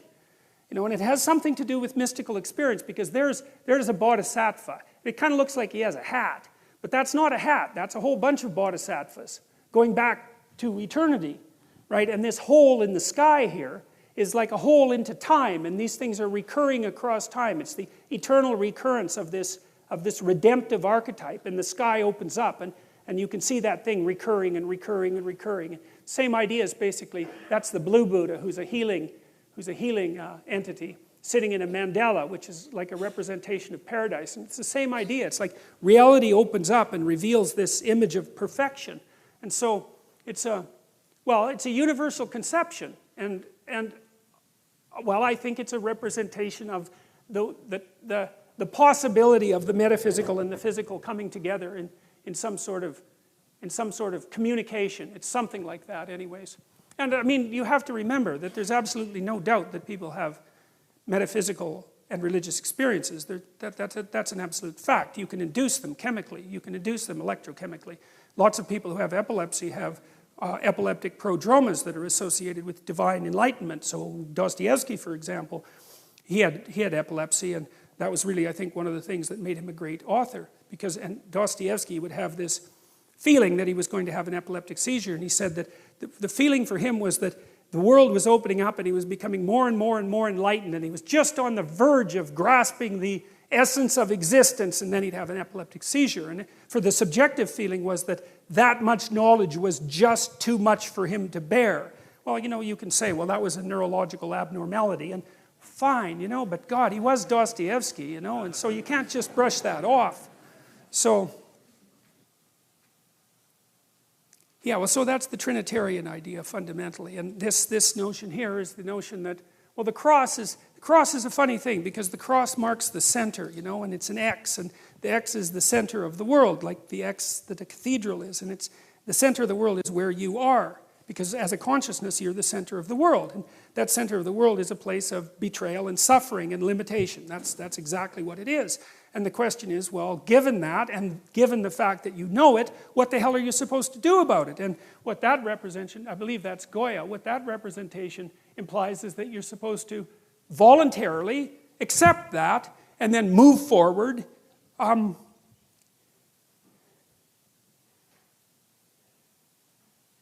In good faith and with courage, that's the notion, and that you're supported. You're supported by your tradition, and that's why you need your tradition too. That's why you need to be embedded in your tradition, because without the support, let's say, of your father, and I mean that both practically and metaphysically, without that behind you, without the knowledge of you as both a biological and a cultural creature, without that depth of knowledge, you don't have the courage to do it, because you don't know what you are, what you could be. And so without that, because you're a historical creature, you know what? Students ask me sometimes, why study history? It's like, well, because history is about you. That's why. It's like history tells you who you are. You can't tell who you are because you only live a little while. How the hell can you figure out who you are? So you need all this collected wisdom and all this dream-like information and all this mythology and all this narrative to inform you about what you are beyond what you see of yourself. And you're pummeled down and people picked on you and there's 50 things about you that are horrible, and you've got a self-esteem problem and you're sort of hunched over and you've got all these problems, and so it's not easy to see, let's say, the divinity that lurks behind that unless you're aware of the heroic stories of the past and the metaphysics of consciousness, let's say. I don't think that you can have the courage to regard yourself as the sort of creature that can stand up underneath that intense existential burden and move forward in courage and grace. And of course, that's part of the reason that I'm talking about these biblical stories, and it's 9:30, so we're going to have to stop.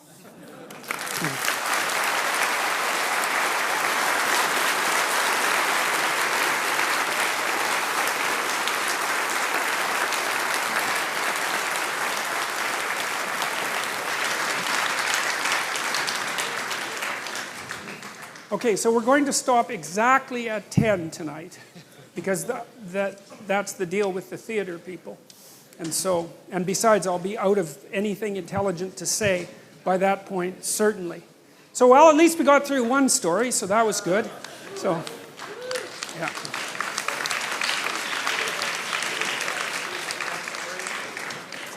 Okay. Let's give everyone like just a few seconds to settle down, and everyone who wants to leave can leave. So thank you for all for coming, by the way. I'm constantly amazed that everybody comes and listens to this because, it's just, well, it's strange. Let's put it that way. So far it's been fun though, so that's good. So okay, let's go. Hi, that works. Hi, Dr. Peterson. I was raised Catholic, and anytime there was a bit of an inherent contradiction, let's call it, in the documents of the Bible, it would be referred to as a mystery. And there's one mystery I've always kind of wondered about, and it's very important to Genesis. How do you deal with a perfect God, or the conception of a perfect God, who by nature is incapable of an imperfect design? Or incapable of a perfect design. So what I mean by that is many religions present, for example, good and evil as separate deities that pre-existed simultaneously. What's interesting about Christianity is that Lucifer, the embodiment of evil in the Christian religion, is an outgrowth of God. And is sometimes, Milton, for example, presents him as a rebel against his interpretation of God's tyranny, right? Another example, we didn't touch on Eden today, but in paradise, a supposedly perfect garden, a perfect design, is infiltrated again by that evil outgrowth of a so-called perfect God. So from a psychological perspective, do you think there's a significance to this presentation of perfection, yet the contradictory flaws that are sort of naturally part of that perfection, quote unquote? Oh, so good. That's a good, simple question. We're starting good. See, Carl Jung, he was kind of Manichaean in his approach, and he tended towards thinking that evil, in some sense, was a separate entity. And I thought about that for a long time because there's a potency about evil that just can't be brushed away. And I mean this most practically, as I've said, like for people in my clinical practice, I've dealt with many people who are touched by malevolence, and there's no other way of stating it properly. And this happens a lot to people who have post-traumatic stress disorder. Like, they encountered someone that wanted to hurt them for the sake of hurting them. It wasn't some misunderstanding. You can forget about that. It wasn't that at all. And so to deny the reality of evil in some sense, I think, is the ultimate in naivety, even though it's a word that you won't hear used, for example, very often in universities anymore. But I just can't understand that at all. But I thought about that a lot, and so I'm going to kind of answer that question by hitting it scattershot. The first thing is that there's an idea, and this happens in Milton, that comes across in Milton, that distance from God is hell. Right? That hell doesn't actually have any, no, it's ambivalent in Milton, but the fundamental claim seems to be that the farther you get from God, the more it's hell. And then there's another idea that Milton's Satan, who's Lucifer, the bringer of light, right? He's God's highest angel gone most wrong. And I kind of think about him as the spirit of rationality, of intelligence. It's not because I'm not an admirer of intelligence, because hooray for intelligence, but one of the things that Milton seemed to cotton on to before the rise of modern totalitarian states was that intellect has the capacity to fall in love with its own creations and to elevate them to the highest place, which is basically a totalitarian claim. It's like, what I know is everything that needs to be known, and if it was only manifest in the world would become a utopia. And I also think that's, and we'll talk about this next week, I also think that that's the core idea behind the Tower of Babel. Remember, the Tower of Babel is raised by human beings so that the pinnacle will hit heaven. And so it's the idea that we can build a structure that makes the transcendent unnecessary. And so, okay, so there's those two things. Then there's an idea of free will that's associated with it too. And it seems to me that in order for there to be good, there has to be evil. And so I think the answer is something like this, is that in order for there to be being, there has to be limitation. In order for there to be good, there has to be the possibility of evil. I think the right path is to exist such that the possibility of evil remains open, but that you choose the good. And I don't think that evil per se is built into the structure of the world. I do think that that's human. I think that evil is human. And I think it's understandable. I did a lecture that's online about the distinction between evil and tragedy. And tragedy seems to be built into the structure of the world, and perhaps you can blame God for that. I mean, it doesn't seem to me that it's your fault that there are earthquakes, for example. But it is not obvious to me either that it's tragedy that takes the spirit out of people. I think that human beings are actually equipped to deal with tragedy, but we're not equipped to deal with malevolence. That destroys people. And so I think that metaphysically speaking, the world is structured so that people have a choice between good and evil. So then the next question is why do we have a choice? And that's where my knowledge runs out. Like the alchemists, for example, speculated that, and the Orthodox Christians also follow this line of reasoning, is that human beings in some sense are furthering creation by our actions and by our choices. And I think there's something to that. It's like creation is unfinished in some sense, and that we're participating in moving it in whatever direction it is that we want to move it. And part of that is that we have free will, and part of that is that we have the choice between good and evil. And that's also all associated with the significance, maybe the cosmic significance of our lives. And that strikes me as plausible. And I think the weight of responsibility that people feel existentially is an indication of that.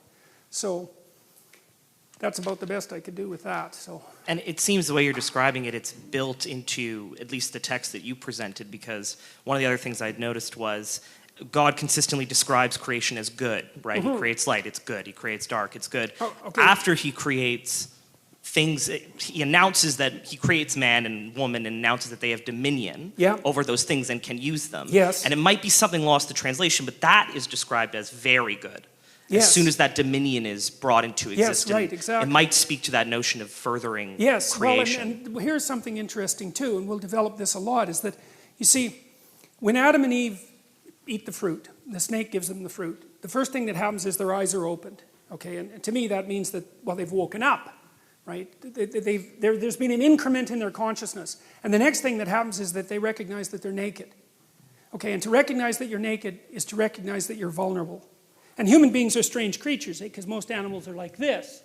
And they're protected, but not us. Like, our most vulnerable parts are displayed for harm and for everyone to observe, right? So we've got that sort of bipedal self-consciousness built into us.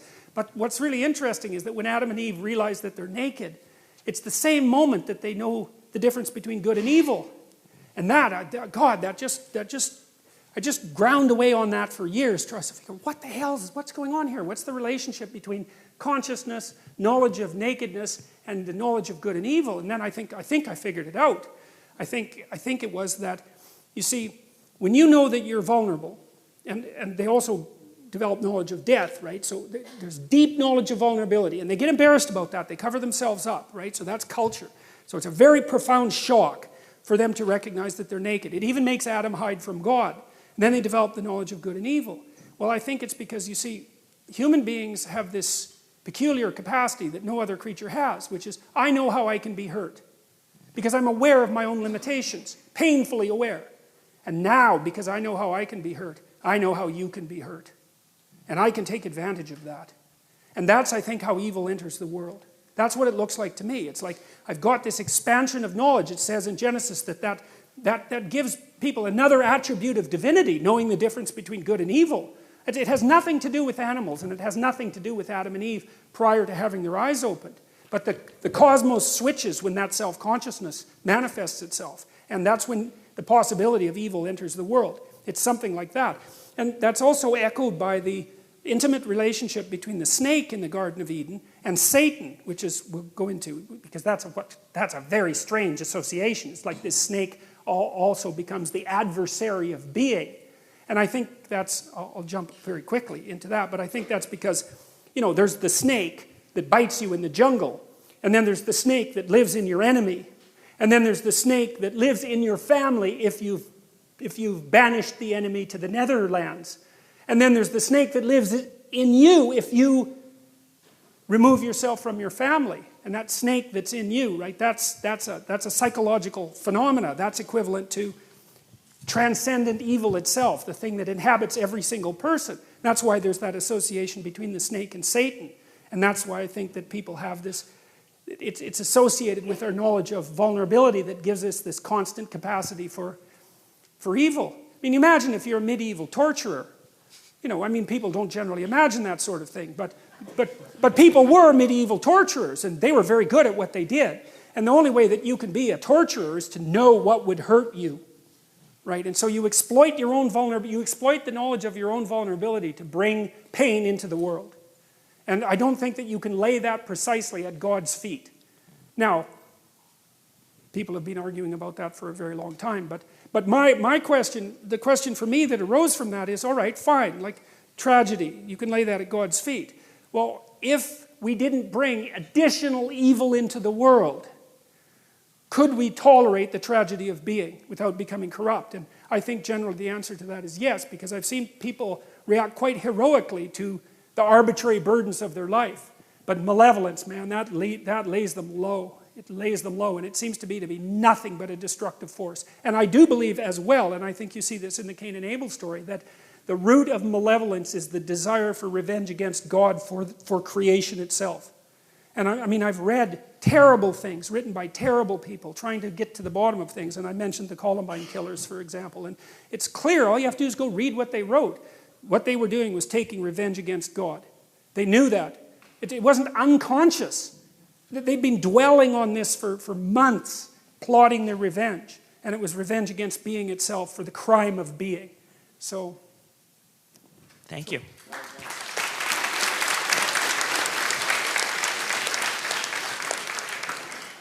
Hi, Doctor. You'd said when God saw that it was good, you read that as potentially, well, it might be better than nothing. And the story in Genesis, it's bracketed by days, which aren't necessarily literal days, yom, the original word, but it's also bracketed by, and he saw it was good, at the end of the day. So my question is there something more profoundly happening there between this profundity of speaking into existence, the way, the start is, to this observation, this seeing that it's good? And is God modeling consciousness? Is there a little more there for us to grapple with? Okay, so more for us to grapple with in what way? In the sense that we have this insight of speaking things forth, but you'd also commented on consciousness as until something's observed, or until it's seen. So when God sees that creation was good, is there kind of this bracketing between the bringing forth through through the word, through Jesus? Okay, that's good. I see what you mean. Okay, well, I think what that is that I think. Okay, so it's perfectly reasonable from an archetypal and psychological perspective to consider the idea of the word equivalent to the spoken truth. I mean, Christ makes that claim in the New Testament, that he's the truth, right? And embodied. And so then logically you can derive from that the idea that if things are spoken into being through truth, then they're good. And so yeah, I think that association exists. And I think that's, well, I also think that's in some sense the deepest claim of faith. I believe that because I think you have to make a decision in your life, as far as I can tell, and I think Kierkegaard knew this more clearly than anyone else I've ever read, and that is that if being is good, then an honest relationship with being also has to be good. And then if you have an honest relationship with being, then you're going to speak the truth. And then I think what you have to decide is that if you speak the truth, then what happens is good, regardless of what happens. And that's the rub of faith, and I think that's something that Kierkegaard wrestled with, And that, I mean, I'm trying to think if I can provide an example about that, and easily and quickly. Well, I guess it's partly because you can live your life two ways. You can use your language to manipulate. You can use your language as a tool to get what you want. But the problem with that is that that assumes that you know what you want and that you're right. And that's a problem because there's lots of things you don't know. And if you get what you want, you may find A, that you didn't really want it, and B, that you're not the person that started the journey towards that. That happens a lot to people, especially when they use their language in a manipulative way.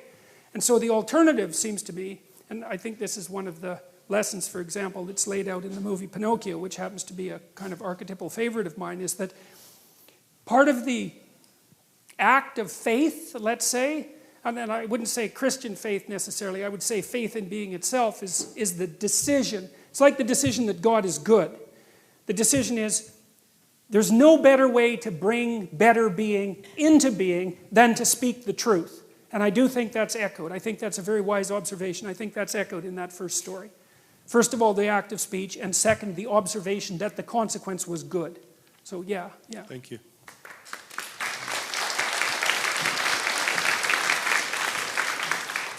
Good morning, Citizen Peterson. First, I have a bunch of questions and I want to have them answered immediately. Like, you have a post on Quora in which you encourage all children to incur skateboarding injuries. but also stated in this post, you wrote that, do not try to rescue someone who does not want to be rescued, and be very careful about rescuing someone who does. And can you reconcile this with what you stated about transcendent morality and the heroic impulse that I guess men are supposed to be born with? Okay. So, well, the skateboarding question is, I have a book coming out in 2018 called 12 Rules for Life, An Antidote to Chaos. And one of the chapters in there is from that Quora posting, and it's called Don't Bother Children When They're Skateboarding. And it's sort of associated with what I had said earlier about parkour, for example, is that, kids need to go out and push themselves against danger, because that's what life is pushing yourself against danger. And when you see kids doing things that are dangerous but spectacular, then you kind of have a moral obligation to back the hell off and let them experiment with their own mortality, because you can't keep them safe. The best thing you can do is make them able and courageous. And I would say that that's a more difficult lesson, generally speaking, for mothers to learn than for fathers to learn, and that was Freud's fundamental observation, but it's absolutely crucial. And so I've seen kids do, you can obviously be a fool on a skateboard, although the distinction between being a fool and developing yourself is not as clear as people might like to imagine. And when kids are out there with no helmet and doing dangerous things, it's like there's a part of me that, of course, is very worried about it, but there's another part of me that admires it very much, because they're practicing what they need to practice in order to cope with the world. Okay, so there's that. Now, the other one was rescuing people. Yeah. Well, I got this partly from Carl Rogers, because Rogers he's a clinician, a very famous clinician, and he was a Christian missionary to begin with, but he didn't end up that way. But he was very interested in the utility of listening as a means of redemption, essentially. And listening, by the way, is if you have someone that you know that has a problem, the best thing you can often do is listen to them, if they're actually trying to communicate, because people configure themselves through speech. And most people can't think, and I don't mean that in a mean way. I mean the way they think is by talking, and they can't talk unless they have someone to talk to. And it's partly because they're bouncing the idea off them and seeing if it makes sense and seeing how the person responds. So listening is a great thing. But Rogers was also interested in the preconditions for having a redemptive relationship, and that could be a therapeutic relationship or an intimate relationship. And one of the things he claimed was that unless the person was aiming upward, there was nothing you could do about it. And that seemed to be associated with this idea of that initial choice, say, between good and evil. See, once someone comes to therapy, they've already done something. They've already said, I have a problem, conceivably I could fix it, and I need to do something about it. And then, so half the work is already done by the time they show up, because they've already said, well, things aren't as good as they could be, and I could do something about it. The question is, can you do anything about someone who isn't at that state? And my observation, and this is Roger's observation as well, is that you can't. I think you can serve by example, but until the person has decided on their own that they're wrong, and that's why they're suffering, that there's something wrong about what they're doing, and that they want to fix it, I think that even trying to hammer against that often makes it worse. So, and I know that Solzhenitsyn, when he was talking about the communist ideologues, the really hardcore communist ideologues that were eaten up by the Gulag Archipelago system, sort of devoured by their own, he saw the same thing, was that until they were willing to admit that something was wrong with the manner in which they had construed the world, that it had resulted in their own demise, that there was actually no way of communicating with them. They're in kind of an authoritarian bubble. And so I don't think that... So even if you orient yourself as an archetypal hero, there's no way you can get through that barrier that Well, they I put think up? that that's part of the issue of free will. I do not think that people can learn unless they admit that they're wrong. There's this play, The Cocktail Hour by T.S. Eliot, and he has this woman in the play, and she comes up to a psychiatrist and she says, just in the course of casual conversation, she says, "I really hope there's something wrong with me." And of course the psychiatrist is a bit taken aback by that, and he says, "Well, why in the world would you hope such a thing?" And she says something like, "Well, like, I'm suffering, man. Things are not good for me. I'm having a dreadful time of it. And as far as I can tell, there's only two possibilities. Either the world, in its essence, is conspiring against me and I'm doomed because what am I going to do about the world? Like, it's just built into the structure of reality. Or I'm doing something wrong. So I'm really hoping that I'm doing something wrong, because if I am, then maybe I could fix it and I'd stop suffering." And it's something like that. And see, it's also... I think that if your life isn't what it could be and you're suffering, then it seems to me that that should be sufficient evidence that you don't know enough. And if that isn't sufficient evidence that you don't know enough, then I don't know how anyone else could provide you with that evidence. And so I'm going to leave it at that. This is psychological rescue, not like rescuing someone who's drowning, for example? Yes, you can rescue people when they're drowning even if they don't want you to. Perfect. I'll tell you something about that, though. Something interesting about that, and that's relevant, is that, I don't know how many of you know how you rescue someone who's drowning. You do it like this, right? You come to them like this, and you push them away with your foot. I'm telling you, that's what you do if you're a lifeguard, because if they're panicking and they grab you, you both drown. And that's stupid, because then you both drown, right? And that's a really good way, that's a really good metaphor for trying to help someone, too. It's like, when people are in real trouble, some of it's they're confused and some of it is that their life has collapsed around them and there's some malevolence there and there's some desire for vengeance. It's just like one dangerous mess. And if you're going to wade in there unprepared, the probability that they're going to take you down compared to you elevating them is very, very high. Because you don't even know what your damn psychological stability rests on. You might be saying just because you're lucky and surrounded by sane people, that doesn't mean that you have the psychological wherewithal to really pull someone up from the depths of the underworld, especially if they've also got one foot in hell. So you should bloody well be careful about doing that kind of thing. It's hubristic to attempt it, and I would definitely caution people very carefully about trying to rescue someone who doesn't want to be rescued. It's very dangerous activity, and it can easily be counterproductive. Okay, so since 2006, I've been trying to figure out, extract the meta, the way you've put it, of social justice warriors. And I think I found it, actually. They seem to have this behavior where they nebulize every standard we have. So they take a standard you have that has full of criteria. They say what something is how it is. Like, that's a podium, but it has these criteria within it that make it. Oh, sorry. They take, they do something called nebulization, where they take something, a what, and they dissolve the criteria such that there is no way to say how it is. So you see this now with gender, where someone will say they're a gender, but there's no way to get logically from how they can be that gender, like how you can be an attack helicopter, or a male or a woman or something like that. But the thing that came from this, and I figured this out when I learned about you, is that nebulization appears to be the exact opposite process of individuation. It's the philosophical version of individuation that rests on three premises or three core axioms, which is I exist, which is an axiom that exists in the objective, that you exist here. And then I am, which is a reiteration or reincarnation of I exist, which is, basically you have to say I'm right about having existed or else it just falls apart. And then you have as, which is the question begged from that. Well, if you exist and you're right, as what? And you're talking about God being the metaphor of God in Genesis being a metaphor for the creation of consciousness. And it appears that individuation actually fits that triad. Because if you take as, for example, the as it's the predictive aspect, where you try to take the subjective and make it objective. So you have an idea, you test it in reality, and time is the ultimate arbiter that determines these things. and it changes your understanding of reality. It lets you know God. It lets you know the objective. And then from that point, there's the subjective, which is supposed to be formed from objective reality. But because you've changed that, you now have to sacrifice your old self. The old way you saw Jordan Peterson of 10 years ago was not who he is now.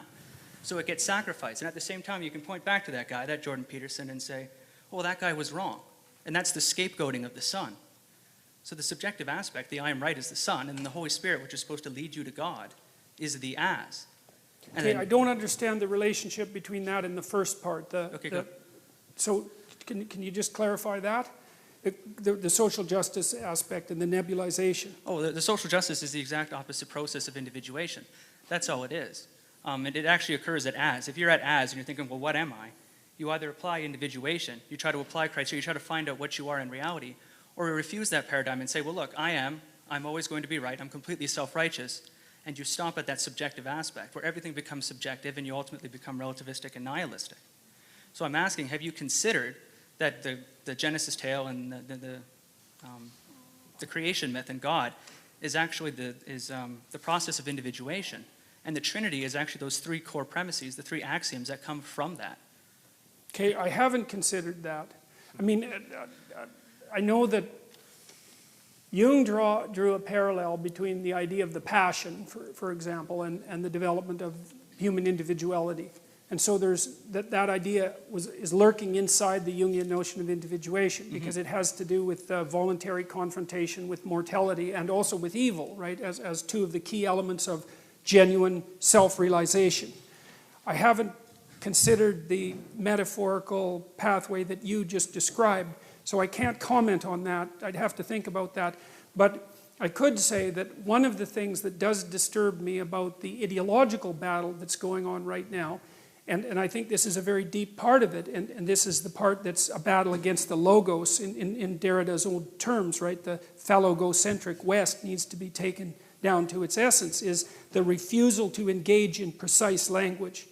And I see that in part, for example, manifested in the refusal of the people who I'm criticizing to ever engage me in any debate.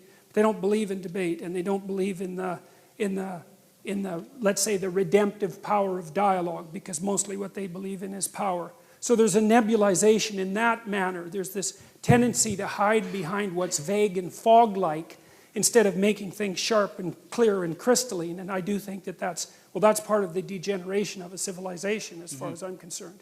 So you haven't considered that then? No. Not yet. Would you please?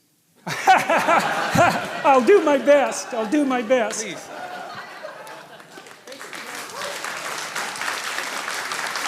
Thank you. Oh, thank you.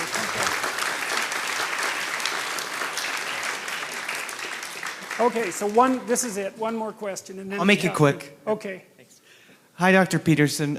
My question is, I know you stated in the last lecture that the importance for setting aims in life and to kind of have goals to work towards, right? So my question was, how do you do that if you don't know where you want to go? Because that's kind of where I got stuck on your future authoring program. Okay, that's a good question. That's a really good question. I think it's echoed to some degree in the structure of the biblical stories, and in this manner. So there's this notion in the Old Testament that morality is following a sequence of prohibitions. There's a bunch of bad things you shouldn't do, and then basically you're good enough. And I think there's wisdom in that. I think that's kind of where children start, right? I mean, I love children and all that, but they're crazy little creatures, and they need to be, civilized. And partly what you do is you lay prohibitions on them, and mostly what you're trying to do is lay prohibitions on them for the behaviors that, if they manifested, would make their life miserable. So I have another chapter in this book that I'm writing called "Don't Let Your Children Do Anything That Makes You Dislike Them." And the idea there is that your job as a parent is to help your children become the sort of 4-year-olds that adults genuinely smile at when they come into a room, because that makes the entire social environment both truthful and welcoming. And so your job is to make them desirable social beings, and a lot of that is prohibition. Okay, and there's this ethical transformation. It happens to some degree in the tradition of in the prophetic tradition, where there's a spirit that seemed, in some sense, to rise above the law. But there's a real transformation between the Old Testament and the New Testament, because the Old Testament is prohibition, and the New Testament is, well, here's the good things you do once you're more than merely prohibiting yourself from impulsive sin, let's say. There's a positive good to be accomplished. Well, you might say, well, I don't know what the positive good is. Fair enough, man. So this is why this thing that I've said to people has become this crazy internet meme, but that's to clean up your room, and which is a lot better and more useful than people think. It's a lot harder too, but the first thing you do, I think, and I learned this in part from Solzhenitsyn when he was trying to iron out his soul when he was in the Gulag, because he was trying to figure out how he got there, how he contributed to how he got there. You know, not Stalin and Hitler, even though they were kind of to blame, you know, but there wasn't much he could do about that. I think what you have to do, and this is part of humility, is you have to look around you within your sphere of influence, like the direct sphere of influence, and fix the things that announce themselves as in need of repair. And those are often small things, you know, and they can be like your room. Put it in order, because the thing is, it isn't exactly so important that your room is in order, although it is. What's important is that you learn how to distinguish between chaos and order, and to be able to act in a manner that produces order. And in most households, there's 100 things that could be done to just make it less hideous and horrible.